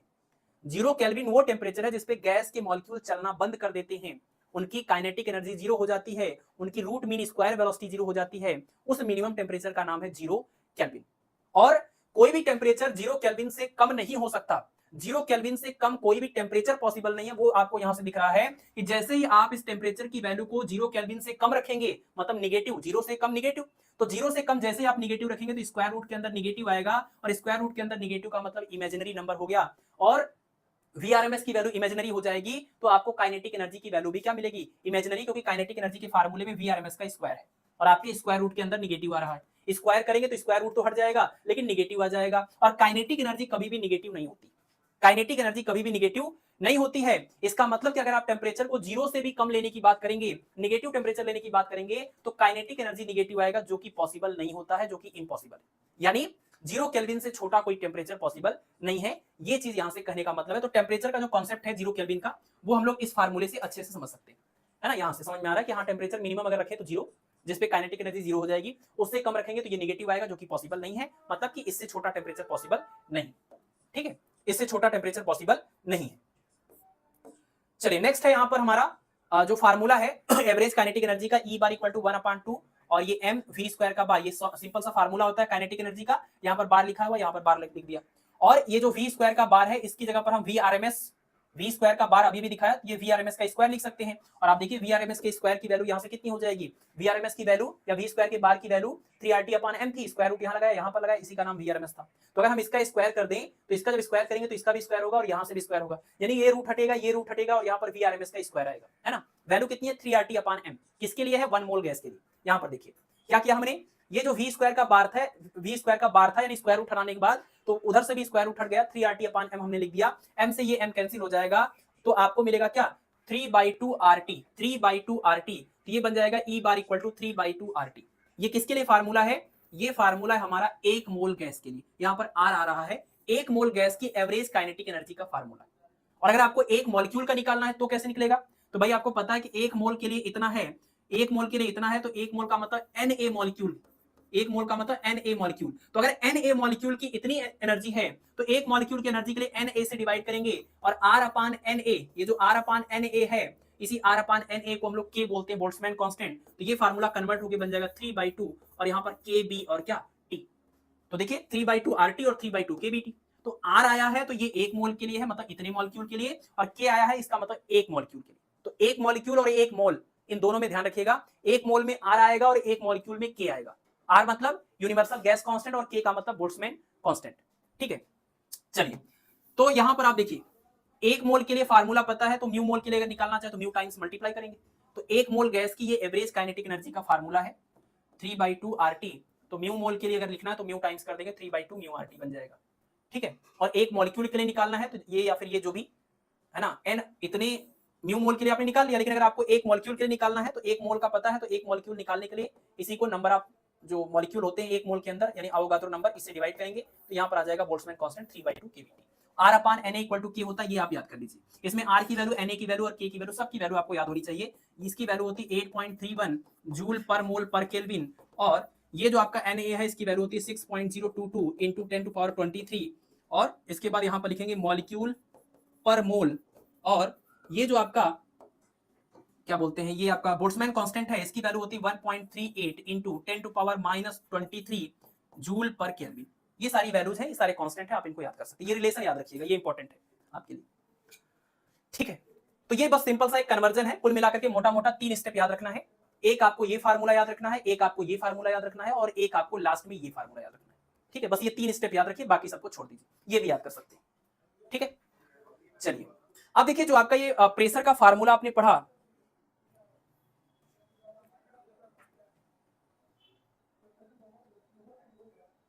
एनर्जी के फार्मूले में वॉल्यूम नहीं लिखा है। वॉल्यूम वॉल्यूम वॉल्यूम कहां पर आएगा यहाँ पर, अच्छा 1 मिनट, हाँ। तो यहाँ पर ये देखिए, अगर वॉल्यूम लिखेंगे अपान में, अगर वॉल्यूम लिखते हैं तो इसका मतलब पर यूनिट वॉल्यूम पर बात होगी, और अगर नहीं लिख रहे हैं तो इसका मतलब पर यूनिट वॉल्यूम पर नहीं है। कुल मिलाकर यही है। अगर पीछे पर यूनिट वॉल्यूम पर निकाला है तो यहाँ पर देखिए ये रो लिखा हुआ था, है ना। इस 1/2 रो वी स्क्वायर को हमने ई बार लिखा हुआ है। वहां पर जो ई बार है वो पर यूनिट वॉल्यूम के लिए नहीं है, यहाँ पर देखिए ये पर यूनिट वॉल्यूम के लिए, ये पर यूनिट वॉल्यूम की एनर्जी है। अगर पर यूनिट वॉल्यूम की न लेकर के आप पूरे वॉल्यूम की बात करेंगे तो इसमें रो से मल्टीप्लाई होगा, वी से मल्टीप्लाई होगा। तो ये जो ई बार है और वो जो ई बार है उसमें ये डिफरेंस है, वो पूरे वॉल्यूम का है और ये पर यूनिट वॉल्यूम का है, ठीक है ना। सिंबल हमने दोनों जगह पर ई बार लिखा हुआ। तो ये देखिए 1/2 रो वी स्क्वायर है, तब हमने इसको ई बार बोला है, और वहां पर जो 1/2 एम वी स्क्वायर है उसको हमने ई बार बोला है। तो वो पूरे वॉल्यूम का है और ये पर यूनिट वॉल्यूम का है, क्योंकि यहाँ पर मास अपान वॉल्यूम है। तो ये पर यूनिट वॉल्यूम का आपका एवरेज काइनेटिक एनर्जी है, और ये पूरे वॉल्यूम का आपका एवरेज काइनेटिक एनर्जी है, ठीक है ना। वो इसलिए वहां पर लेना पड़ता है, ये चीज यहाँ पर इसलिए लेना पड़ता है क्योंकि ये एक्सप्रेशन इस फॉर्म में लिखा रहता है।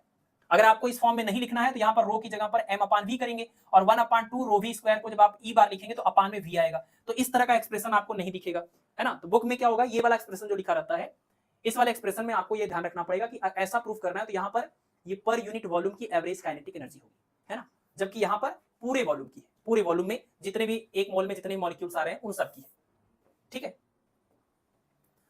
चलिए अब देखिए जो गैस लॉज होते हैं, ठीक है, चलिए बायल्स लॉ की बात कर लेते हैं, चार्ल्स लॉ की बात कर लेते हैं, प्रेशर लॉ की बात कर लेते हैं। डेरिवेशन तो वैसे आपको करना नहीं है, बट इतना ज्यादा ये इजी है तो हम प्रोसेस शॉर्ट में दिखा देते हैं आपको कि जितने भी गैस के लॉज आप जानते हैं, बायल्स लॉ, चार्ल्स लॉ और प्रेशर लॉ, है ना, ये जो भी गैस के लॉज हैं वो गैस के लॉज आपके प्रेशर वाले इसी फार्मूले से प्रूव हो जाते हैं, इसी से प्रूव हो जाते हैं, है ना। बहुत ही ज्यादा इंपॉर्टेंट ये रिलेशन जो एकदम शुरुआत में आपने देखा। तो ये रिलेशन से अगर आपको प्रूव करना है ये गैस लॉज को, तो देखिए क्या है कि पीवी इक्वल टू 1/3, ये m हुआ यहाँ पर n हुआ और अपान में v था और उसके बाद क्या था v स्क्वायर का बार, ठीक है। तो हमने क्या किया, ये अपान वाले v को इधर ले जाकर के मल्टीप्लाई किया, pv हो गया 1/3 mn लिखा, v स्क्वायर का जो बार था, v स्क्वायर का जो बार था उसकी वैल्यू आ रही थी 3RT/m। देखिएगा अभी आपने लिखा था यहाँ पर v स्क्वायर का बार और स्क्वायर रूट के अंदर था, तो इज इक्वल टू आपने लिखा था 3RT और अपान में m, और यहां पर लिखा हुआ था ये क्या, VRMS। तो यहां पर ये फार्मूला आपको ये याद है कि यहाँ R आया हुआ है तो ये 1 मोल के लिए था, और यहां पर हम देखिए स्मॉल n लिख रहे हैं, स्मॉल m लिख रहे हैं, यानी हम मॉलिक्यूल के टर्म में चल रहे हैं कि number of molecule small n है, हर एक मॉलिक्यूल का मास स्मॉल m है, यानी हम 1 मोल की बात नहीं कर रहे हैं, हम एकदम इंडिपेंडेंट नंबर ऑफ मॉलिक्यूल के टर्म में चल रहे हैं। वो नंबर ऑफ मॉलिक्यूल 1 मोल से ज्यादा भी हो सकते हैं, उससे कम भी हो सकते हैं, कुछ भी हो सकते हैं। तो ये है नंबर ऑफ मॉलिक्यूल के टर्म में आपका एक्सप्रेशन। तो यहां पर हम 1 मोल फिक्स नहीं करने वाले, है ना, और जब 1 मोल फिक्स नहीं करने वाले, हमें एक एक मॉलिक्यूल के हिसाब से चलना है। तो 1 मोल के लिए अगर ऐसा एक्सप्रेशन है, तो जब 1 मॉलिक्यूल की इस वेलोसिटी की बात आएगी, तो 1 मॉलिक्यूल वाले फार्मूले में तो आपको पता है r की जगह पर क्या आता है, तो v का स्क्वायर का जो बार है, v के स्क्वायर का जो बार है, एक मॉलिक्यूल के लिए लिखेंगे, एक मॉलिक्यूल के लिए, तो यहाँ पर 3 kT अपान स्मॉल m आएगा, एक मॉलिक्यूल का मास आएगा, तो 3 kT अपान में स्मॉल m हो जाएगा, 3 kT अपान में स्मॉल m, है ना। और देखिए स्मॉल m से स्मॉल m कैंसिल, 3 से ये 3 कैंसिल, 1 अपान, ठीक है ये कैंसिल हो गया, ये n बचा, ये k बचा और ये t बचा, तो pv equal to n kT, pv equal to n kT, n मतलब number of molecule, total number of molecule, k मतलब बोल्ट्जमैन कांस्टेंट और t का मतलब टेम्परेचर, प्रेशर और ये वॉल्यूम। अब आप देखिए ये जो pv equal to n kT आपने निकाला, n मोल के लिए pv equal to n kT expression होता है, n मॉलिक्यूल के लिए। तो अगर एट कांस्टेंट प्रेशर हम बात करें, तो ये तो पहले से आपका नंबर ऑफ मॉलिक्यूल है और ये बोल्ट्जमैन कांस्टेंट है। अगर हम किसी गैस के फिक्स्ड अमाउंट की बात कर रहे हैं, फिक्स्ड अमाउंट है कि उसमें अब ज्यादा कुछ अंदर बाहर नहीं करना, उसको चेंज नहीं करना, किसी भी गैस के फिक्स्ड अमाउंट की बात करें तो नंबर ऑफ मॉलिक्यूल भी उसका एकदम फिक्स हो जाएगा। फिक्स्ड अमाउंट का मतलब नंबर ऑफ मॉलिक्यूल फिक्स हो गया। तो किसी भी गैस के फिक्स्ड अमाउंट के केस में कांस्टेंट टेम्परेचर पर ये तीनों टर्म हो जाएगा कांस्टेंट, है ना, के तो कांस्टेंट ऑलरेडी है, किसी गैस के फिक्स्ड अमाउंट के लिए एन भी कांस्टेंट हो जाएगा। और अगर अब टेम्परेचर को कांस्टेंट कर दिया जाए तो P into V equal to ये जो पूरा टर्म आया वो कांस्टेंट हो जाएगा। तो PV equal to constant at constant temperature for a fixed amount of gas, और इसी को हम लोग बोलते हैं बायल्स लॉ, है ना। किसी भी गैस के फिक्स्ड अमाउंट के लिए कांस्टेंट टेम्परेचर पर प्रेशर और वॉल्यूम का प्रोडक्ट कांस्टेंट होता है, ठीक है। ये फार्मूला आपको बायल्स लॉ के लिए मिलता है, तो ये रिजल्ट हम यहीं से निकाल लेते हैं।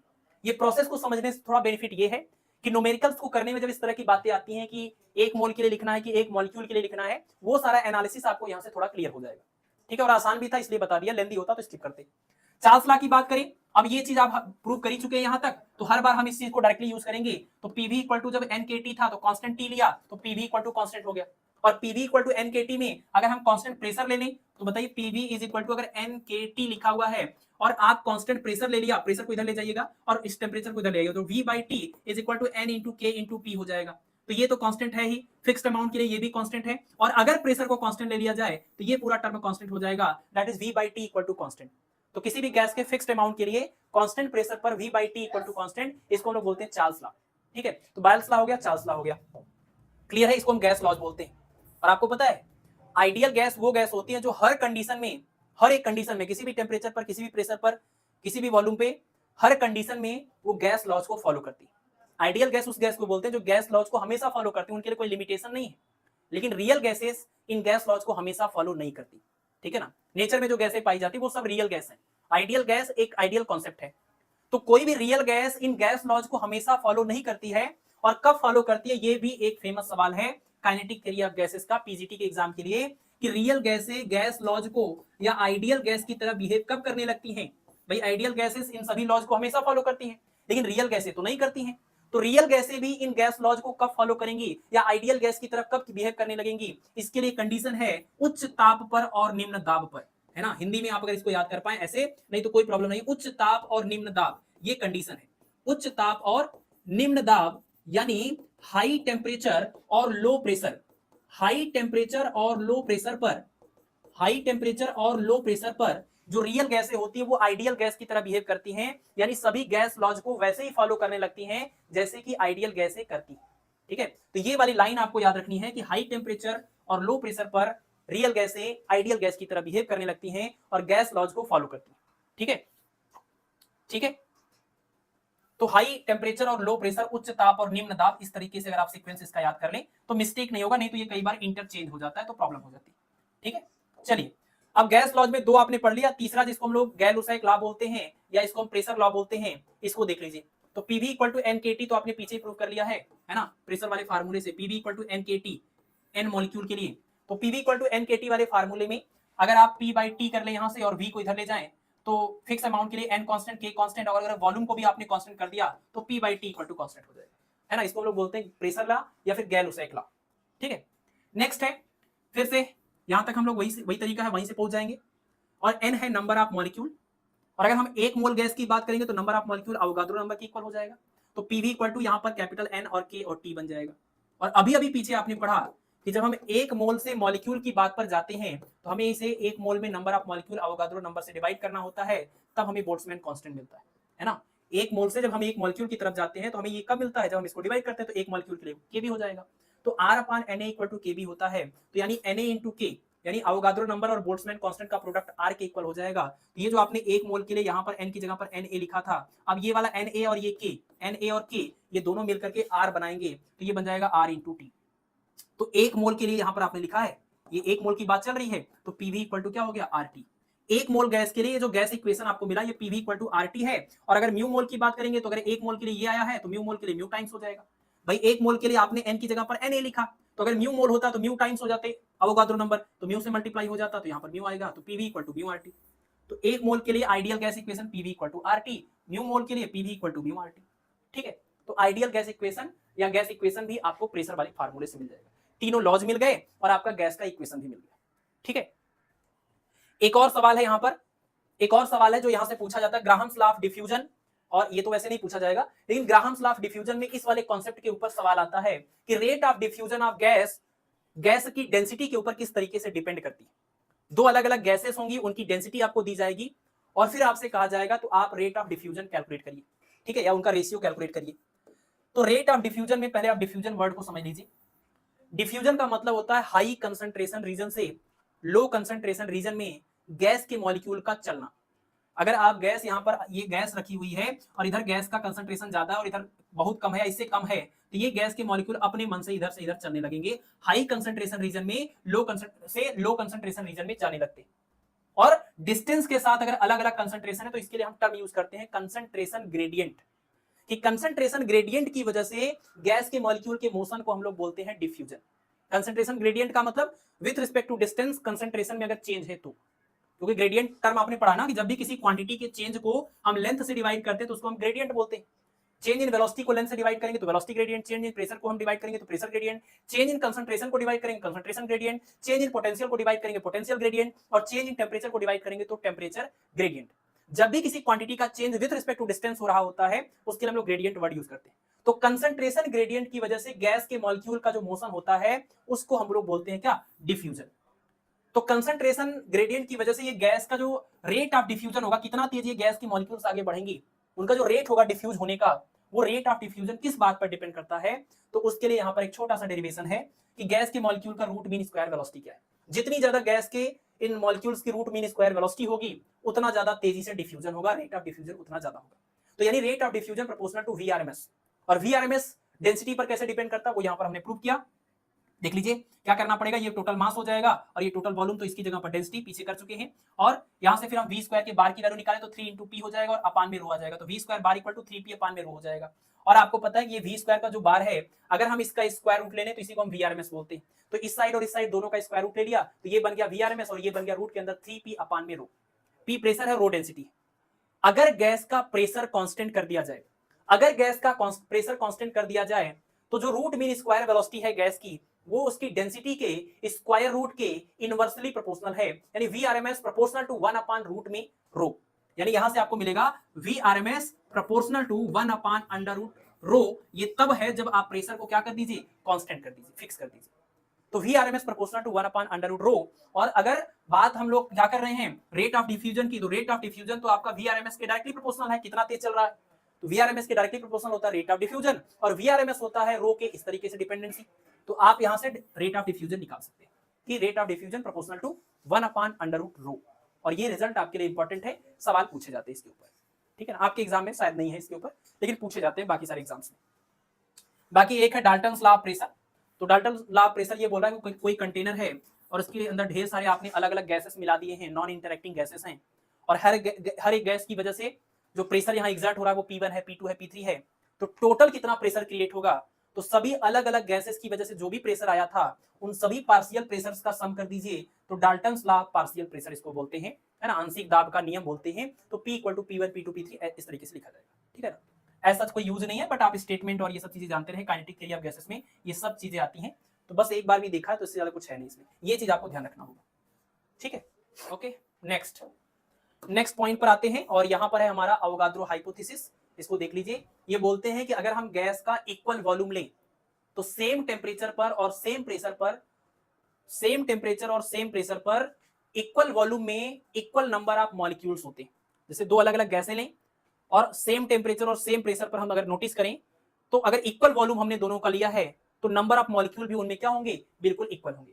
तो equal volumes of two gases at same temperature and pressure contains the same number of molecules, है ना। अगर इक्वल वॉल्यूम गैसेस का लें और कंडीशंस बिल्कुल सेम रखें तो जितने मॉलिक्यूल इसके अंदर थे उतने ही मॉलिक्यूल इसके अंदर होंगे। ये आपका अवोगाद्रो हाइपोथेसिस, ठीक है। चलिए, अब इसके बाद आपको देखना है Maxwell distribution of molecular speeds. तो ये जो कंटेंट इस टाइम आपके सामने पड़ा हुआ है, यहां से आपके एग्जाम में एक सवाल है, ठीक है ना, और बहुत ही बेहतरीन सवाल है।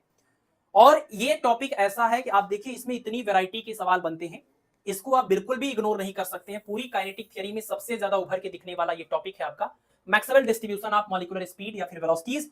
और हम बात कर रहे हैं 3 डायमेंशन में, है ना। 1 डायमेंशन 2 डायमेंशन का भी केस बनता है, वो सब केस हमें नहीं पढ़ना है, ठीक है, वो फार्मूले थोड़े वेरी होंगे। तो ये मैक्सवेल ने ये बताया किसी भी कंटेनर के अंदर जो आपकी गैस के मॉलिक्यूल्स होते हैं उन सब की जो अपनी स्पीड होती है वो अलग अलग अपनी स्पीड होती है सबकी। किसी का कम है, किसी का ज्यादा है, किसी का बहुत ज्यादा है, सबकी अपनी अलग अलग स्पीड होती है।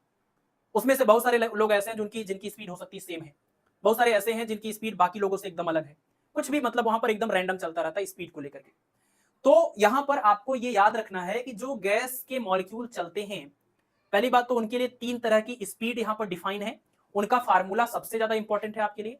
दूसरा, इनका पूरा एक प्रॉपर ग्राफ है गैस के मॉलिक्यूल की स्पीड को लेकर के कि कौन सी स्पीड वाले कितने मॉलिक्यूल हैं, उसके लिए एक प्रॉपर ग्राफ है जिसको हम लोग बोलेंगे डिस्ट्रीब्यूशन कर्व, है ना। मैक्सवेल का मॉलिक्यूलर स्पीड का डिस्ट्रीब्यूशन कर्व, वो कर्व हमें याद रखना है। और इन तीनों तरह की वेलोसिटीज का हमें आपस में कंपैरिजन भी याद रखना, सारी चीजें ये पूरी याद करनी पड़ेगी। सबसे पहला देखिए VRMS की बात कर लेते हैं, और ये सारी बातें हम लोग बात कर रहे हैं एक मॉलिक्यूल के लिए, ठीक है। तो जहां R आना चाहिए वहां क्या आएगा, ठीक है। तो यहां पर ये देखिए VRMS इक्वल टू हो जाएगा √3 kT/m। तो यहां पर VRMS का मतलब root mean square velocity, root mean square velocity या स्पीड। तो रूट मीन VRMS जो स्पीड होगा, रूट मीन स्क्वायर स्पीड होगा, इसका ये फार्मूला होगा एक मॉलिक्यूल के लिए 3 kT/m। अभी अभी आपने पीछे इसको डिराइव भी किया, ठीक है। तो 3 kT/m ये फार्मूला हो जाएगा। एक मोल की बात होती है तो यहां पर हम K की जगह पर R लिख देते, तो ठीक है, उससे कोई प्रॉब्लम नहीं है, K चल रहा है कि R चल रहा है उससे कोई दिक्कत नहीं, ठीक है। चलिए, दूसरी बात कि नाम को देखिएगा जरा, नाम से क्या क्लियर हो रहा है कि VRMS रूट मीन स्क्वायर, इसको जरा ऐसे आप समझिए। रूट मीन स्क्वायर का मतलब ये हुआ कि पहले तो हमें देखिए, आपने ये सिंबल इसको लिखा था कैसे, ऐसे लिखा था V स्क्वायर, इसका बार, इसका नाम था मीन स्क्वायर वेलोसिटी, फिर इसके ऊपर आपने लगा दिया था स्क्वायर रूट लगा दिया, तो अब इसका नाम हो गया रूट मीन स्क्वायर वेलोसिटी। इसको हमने शॉर्ट में VRMS लिख दिया।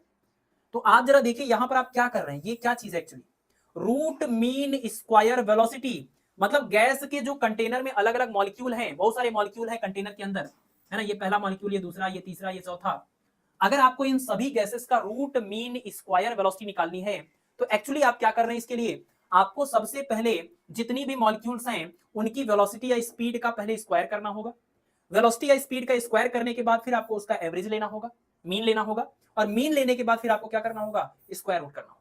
यानी गैस के मॉलिक्यूल की स्पीड का स्क्वायर फिर मीन, फिर रूट लेंगे तो उसका नाम पड़ेगा रूट मीन स्क्वायर वेलोसिटी। करना आपको ऐसे होता है, पढ़ना आपको ऐसे होता है, ये बात ध्यान रखिएगा। करेंगे नीचे से ऊपर और पढ़ेंगे ऊपर से नीचे की तरफ, है ना। तो ये पहले वेलोसिटी या स्पीड लेना है, फिर उसका स्क्वायर करना है, फिर उसका मीन लेना है, फिर उसका रूट लेना है। लेकिन पढ़ेंगे क्या, पढ़ेंगे रूट मीन स्क्वायर वेलोसिटी। तो यहां पर वही चीज किया गया है, इसका ये जनरल फार्मूला है, आप इसको ध्यान रखिएगा। चाहे गैस की बात हो चाहे किसी चीज की बात हो, हमेशा जब रूट मीन स्क्वायर की बात हो रही है तो इसका मतलब आप यही काम करेंगे, जितने भी मॉलिक्यूल हैं उनकी वेलोसिटीज का आपको क्या करना होगा, पहले तो स्क्वायर करना होगा, वेलोसिटी का स्क्वायर, फिर उसके बाद लेना होगा एवरेज, और एवरेज लेने के लिए क्या करना पड़ेगा, सबको जोड़ेंगे और जितने नंबर आप मॉलिक्यूल होंगे उनके नंबर से डिवाइड करेंगे, है ना। 1 से लेकर 10 तक की संख्याओं का एवरेज कैसे लिखते हैं, 1 + 2 + 3 + 10 तक लिख के डिवाइडेड बाई 10। तो वैसे v1 स्क्वायर है, v2 स्क्वायर है, v3 स्क्वायर है, सबकी स्पीड का हमने स्क्वायर तो कर लिया, लेकिन हमें इन सभी स्क्वायर का मीन चाहिए, एवरेज चाहिए, हमने सबको प्लस कर लिया और टोटल नंबर ऑफ मॉलिक्यूल्स या एटम से डिवाइड कर लिया। और ये आपने अभी क्या कर लिया, आपने स्क्वायर का मीन ले लिया, वेलोसिटी या स्पीड के स्क्वायर का मीन ले लिया आपने, तो ये हो गया मीन स्क्वायर वेलोसिटी, और इसके बाद आपने स्क्वायर रूट कर दिया, तो ये हो गया पूरा स्क्वायर रूट, यानी रूट मीन स्क्वायर वेलोसिटी। तो ये चीज एक्चुअली आप कर रहे होते हैं वीआरएमएस के टाइम पर, और इसका फार्मूला गैस के मॉलिक्यूल के लिए आता है, एक मॉलिक्यूल के लिए 3 kT/m, ठीक है ना, ठीक है ना। दूसरा, और हाँ ये गलत हो गया, यहां पर पाई रहता है, बिल्कुल ठीक है, ये गलत हो गया, यहां पर पाई होता है। अब नोट्स लिखते टाइम आप लोग ध्यान रखिएगा, नहीं तो वेट करिएगा, हम लिख करके जब देंगे उसमें ये मिस्टेक नहीं होगा, ठीक है ना। और जितने भी लोग बाद में अगर बैच को ज्वाइन किए तो मैं ये बता रहा हूं कि ये जो क्लास वाली नोट्स है जो आपको हम देते हैं डेली, उसमें बहुत सारे ऐसे राइटिंग मिस्टेक होते रहते हैं, हर क्लास में 1-2 मिल जाता है, तो वो राइटिंग मिस्टेक को अगर आप वहीं से नोट्स बना रहे हैं या पढ़ रहे हैं तो उसको ध्यान रखिएगा। जो हैंड रिटन नोट्स जाता है उसमें बहुत ही रेयर है कि ऐसी मिस्टेक हो, है ना, हो सकता है, कोई ऐसी बात नहीं है, लेकिन वो थोड़ा रेयर है क्योंकि वो इसके बाद बनता है, तो जो भी यहाँ पर होता है वो पता चल जाता है, तो वहां पर ठीक हो जाता है, इसका ध्यान रखिएगा, ठीक है ना। तो वी बार की बात कर रहे थे, यहाँ पर पाई रहता है, तो वी बार यानी कि ये फार्मूला किसका, ये सबकी जो अलग अलग अपनी वेलोसिटीज हैं, जैसे किसी का v1 है, किसी का v2 है, किसी का v3 है, किसी का vn है, इन सब की वेलोसिटी का अगर हम प्लस करके डिवाइड कर दें, यानी इन सब की वेलोसिटी का हम मीन ले लेंगे। यहाँ पर क्या किया, सबकी वेलोसिटी के स्क्वायर का मीन लिया था, यहाँ सिंपल सा मीन लेना है, तो इसका नाम है, ये आपने क्या किया, ये वेलोसिटीज का आपने मीन ले लिया। तो मीन या एवरेज वेलोसिटी का फार्मूला है 8 kT/m। और इसी तरह से एक और है, इसको मोस्ट प्रोबेबल वेलोसिटी बोलते हैं, इसका फार्मूला है 2 kT/m, ठीक है ना। तो 3 kT/m, 8 kT/m और 2 kT/m। और ये मोस्ट प्रोबेबल वेलोसिटी का क्या मतलब है और इन सारी बातों का क्या मतलब है, अभी हम ग्राफ एक बनाएंगे इसका, उसमें समझेंगे। या तो एक काम कर लेते हैं, पहले बना ही लेते हैं ग्राफ को, इसका ग्राफ बनाते हैं। इन्होंने गैस कंटेनर के अंदर जो गैस के मॉलिक्यूल्स थे उनकी अपनी अलग अलग सबकी वेलोसिटीज थी, 3 तरह की वेलोसिटीज की इन्होंने बात करी, उनकी वेलोसिटी से 3 तरह की वेलोसिटी निकली। एक है आपका रूट मीन स्क्वायर वेलोसिटी, एक है आपका सबकी एवरेज वेलोसिटी, और एक है मोस्ट प्रोबेबल वेलोसिटी। इन तीनों का मतलब आप यहां पर ग्राफ में देख लीजिए, ये ग्राफ बनाया गया, ग्राफ किसके बीच में, ग्राफ बनाया गया वेलोसिटी और नंबर ऑफ मॉलिक्यूल्स के बीच में। वेलोसिटी जो गैस के मॉलिक्यूल की वेलोसिटी स्पीड है उनके और नंबर ऑफ मॉलिक्यूल्स के बीच में, कि इतनी वेलोसिटी वाले कितने मॉलिक्यूल, इतनी वेलोसिटी वाले कितने मॉलिक्यूल, इतनी वेलोसिटी वाले कितने मॉलिक्यूल, इसके लिए, ठीक है। और ये ग्राफ कुछ आपको मिलेगा ऐसा, ठीक है ना, ठीक है, ये ग्राफ कुछ ऐसा मिला आपको, ठीक। चलिए, हाँ यहां पर थोड़ा सा दबा रहेगा, मतलब बहुत एग्जैक्ट नहीं है ये, कुछ ऐसे आप ले लीजिएगा ऐसा। ये जो ग्राफ मिला, इस ग्राफ को देखिए ध्यान से, और ये किसी पर्टिकुलर टेम्परेचर मान लीजिए T1 पर ये ग्राफ बनाया गया, तो इधर जाने का मतलब वेलोसिटी बढ़ रहा है और इधर जाने का मतलब उस वेलोसिटी के करस्पॉन्डिंग नंबर ऑफ मॉलिक्यूल बढ़ रहा है। ये वाला पीक आप देखिए, इस पीक पर जो भी आपको वेलोसिटी मिलेगी, इस वेलोसिटी को रखने वाले नंबर ऑफ मॉलिक्यूल सबसे ज्यादा है। मतलब जो कंटेनर है उस कंटेनर में सबसे ज्यादा मॉलिक्यूल कौन सी वेलोसिटी से चल रहे हैं, तो आप देखिए ये नंबर ऑफ मॉलिक्यूल यहां पर सबसे ज्यादा जो मॉलिक्यूल्स हैं, यहां पर पीक पर सबसे ज्यादा जो नंबर ऑफ मॉलिक्यूल हैं वो इस पर्टिकुलर वेलोसिटी के हैं, और इसी को हम लोग वीएमपी बोल रहे हैं, वी मोस्ट प्रोबेबल। कंटेनर के अंदर सबसे ज्यादा मॉलिक्यूल जिस वेलोसिटी से चल रहे होते हैं पर्टिकुलर टेम्परेचर पर, उसको हम लोग बोलते हैं वी मोस्ट प्रोबेबल, ठीक है। दूसरा, सबकी अपनी अपनी वेलोसिटी है, तो उन सारी वेलोसिटीज का आप रेशियो निकालेंगे, एवरेज निकालेंगे, किसी का 5 है, किसी का 10 है, किसी का 25 है, किसी का 40 है, सबका आपने एवरेज निकाला तो आ गया मान लीजिए 25, तो वो 25 कहीं पर यहीं पर मिलेगा, है ना। और उस 25 वाले अगर हम 25 वेलोसिटी से उन सबको चलाते तो कितने ऐसे मॉलिक्यूल होते जो 25 वेलोसिटी मेंटेन कर रहे होते, तो वो आपको मिलेगा इसके कहीं पर, कहां पर, इसके बिल्कुल बगल में, इसके यहां पर बगल में मिलेगा ये एवरेज वाला ग्राफ, ये इसके लिए ये हुआ नंबर ऑफ मॉलिक्यूल्स। तो यहां पर हम लिख देंगे क्या, v, और आपका हो जाएगा बार, ये पॉइंट जो है वो v बार को रिप्रेजेंट कर रहा है, मतलब यहां पर जो वेलोसिटी मिल रही है वो एवरेज वेलोसिटी है सारी मॉलिक्यूल्स का, सारे मॉलिक्यूल्स का ये एवरेज वेलोसिटी है। और ये क्या है, ये वो वेलोसिटी है जिस वेलोसिटी वाले सबसे ज्यादा लोग हैं, है ना। आप देखिए एवरेज वाले अगर एवरेज निकालते हैं तो ये एवरेज वेलोसिटी वाले ज्यादा लोग नहीं है, इस वेलोसिटी वाले सबसे ज्यादा लोग हैं, तो इसको मोस्ट प्रोबेबल बोलते हैं। ये है सभी की वेलोसिटी का एवरेज, जो कि मोस्ट प्रोबेबल से ज्यादा होता है। मतलब जितना सबका एवरेज आता है, उस एवरेज से थोड़ा कम वाली जो वेलोसिटी है, उस वेलोसिटी से सबसे ज्यादा लोग चलते हैं। और तीसरा आपका जो आता है वो इसके बगल में मिलेगा, ये तीसरा यहां पर इसके बगल में मिलेगा, और ये जो तीसरा पॉइंट है वो है VRMS।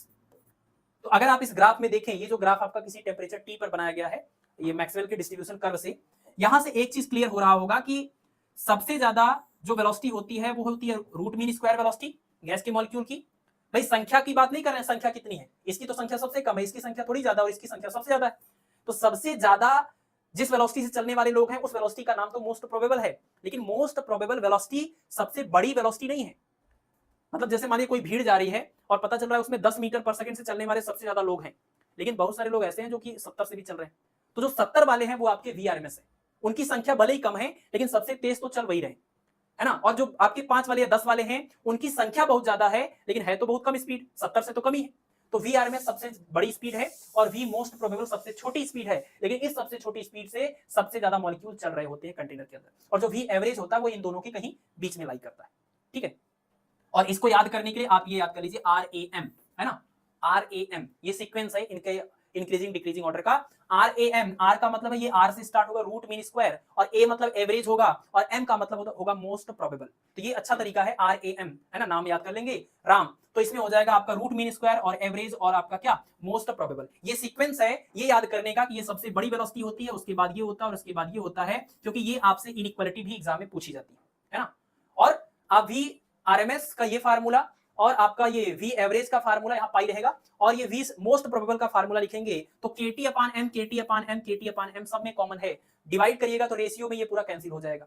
लेकिन पहले वाले में यहाँ मिलेगा रूट में 3, यहाँ मिलेगा 8/पाई, यहाँ पर रूट में 2, है ना। क्या मिलेगा, यहाँ पर मिलेगा रूट 3, यहाँ पर मिलेगा रूट में 8/पाई, और यहाँ पर मिलेगा रूट में 2। रूट 3 और रूट 2 की वैल्यू तो आपको पता ही, रूट 3 की वैल्यू 1.732 और रूट 2 की वैल्यू 1.414।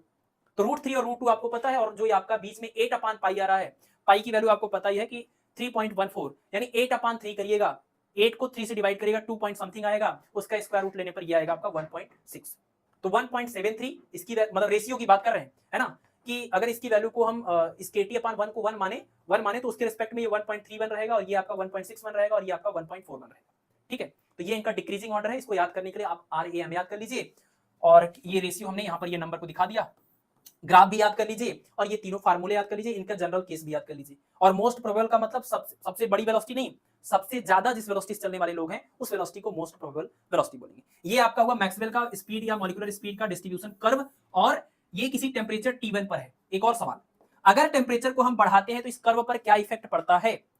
अगर टेम्परेचर को बढ़ाएंगे तो इस कर्व पर क्या इफेक्ट पड़ेगा, सवाल ये है। और इसका आंसर देखिए क्या है, इसका आंसर ये है, अगर आप टेम्परेचर को बढ़ाएंगे तो ये जो ग्राफ है, इस ग्राफ, ये जो आपका पीक मिल रहा है, ये नीचे आ जाएगा, ये नीचे आ जाएगा, ये ऐसे कुछ शिफ्ट हो जाएगा, ऐसे, ये कुछ ऐसा आपको हो जाएगा, मिलेगा। ये T1 टेम्परेचर पर है ग्राफ पहला वाला, और ये जो नीचे कम पीक वाला है ये आपका T2 टेम्परेचर पर है, और T2 is greater than T1। अगर आप टेम्परेचर को बढ़ाएंगे तो ये पीक नीचे चला जाएगा, और पीक के नीचे जाने का मतलब कि मोस्ट प्रोबेबल वेलोसिटी की जो वैल्यू थी, जिस मोस्ट प्रोबेबल वेलोसिटी वाले जो नंबर ऑफ पार्टिकल्स थे, उनकी संख्या पहले के रिस्पेक्ट में कम हो जाएगी। मतलब पहले मोस्ट प्रोबेबल वेलोसिटी से चलने वाले 100 लोग थे, और अब टेम्परेचर बढ़ाने के बाद मोस्ट प्रोबेबल वेलोसिटी से चलने वाले कुछ 40-50 लोग बचे, और मोस्ट प्रोबेबल वेलोसिटी भी पहले से अलग है अब, ठीक है, अलग है, सब कुछ बदल गया, VMP बदल गया, V एवरेज बदल गया, VRMS बदल गया, तीनों बदल गए, और ये ग्राफ भी शिफ्ट हो गया, पीक नीचे आ गया। लेकिन एक इंपॉर्टेंट बात यह है कि टोटल नंबर ऑफ जो मॉलिक्यूल्स होंगे उनकी संख्या सेम है, और वो इसलिए यहां पर जो एरिया अंडर द कर्व आपको यहां पर मिल रहा था, वो एरिया अंडर द कर्व अभी भी आपको सेम ही मिलेगा। ये एरिया अंडर द कर्व आपको सेम ही मिलेगा दोनों ही ग्राफ के अंदर, ठीक है। इतनी बातें अगर आप याद कर लेते हैं तो ये मैक्सवेल वाला जो आपका टॉपिक है इससे कोई प्रॉब्लम नहीं आएगी। हाँ, एक फार्मूला यहाँ पर मिसिंग है, वो अगर मैं सही लिख पाया तो यहाँ मैं लिख देता हूं, अदरवाइज हम उसको नोट्स में आपको प्रोवाइड कर देंगे। किसी पर्टिकुलर वेलोसिटी वाले नंबर ऑफ मॉलिक्यूल की संख्या, किसी वेलोसिटी V से चलने वाले मॉलिक्यूल की संख्या NV इक्वल टू, ये हुआ small n total number of molecules, और उसके बाद यहां पर होगा m एक मॉलिक्यूल का मास 2 पाई kBt और पावर में 3/2, और e पावर माइनस mv² और अपान में 2 kBt, और उसके बाद 4 पाई v²। ये फार्मूला है, अगर मैं सही हूं तो ये वो फार्मूला है जो आपको बताएगा V वेलोसिटी से चलने वाले कितने नंबर ऑफ मॉलिक्यूल है। किसी पर्टिकुलर वेलोसिटी v से चलने वाले कितने नंबर ऑफ मॉलिक्यूल है उस पूरे कंटेनर के अंदर, तो ये है टोटल नंबर ऑफ मॉलिक्यूल। लेकिन हमें तो पता करना सिर्फ v वेलोसिटी से चलने वाले मॉलिक्यूल, तो total number of molecule m/2 pi kBt power 3/2 e power exponential e power minus mv²/2 kBt है ना, 2 kBt और 4 पाई v²। ये 4 पाई v² एक्सपोनेंशियल से बाहर है, ये अलग से मल्टीप्लाई हो रहा है। तो ये फार्मूला है, इसके ऊपर एक सवाल पूछा गया है, इसको और इसको मिला करके, इन दोनों को मिला करके एक सवाल पूछा गया, बहुत ही अच्छा सवाल है आपके एग्जाम में, वो हम लोग अगली क्लास में कवर करेंगे थियरी के बाद। ठीक है ना, ठीक है, तो चलिए आप लोग आराम करिए और अपना पढ़ाई करते हैं, मिलते हैं अगली क्लास में। ठीक है, okay, thank you, good night.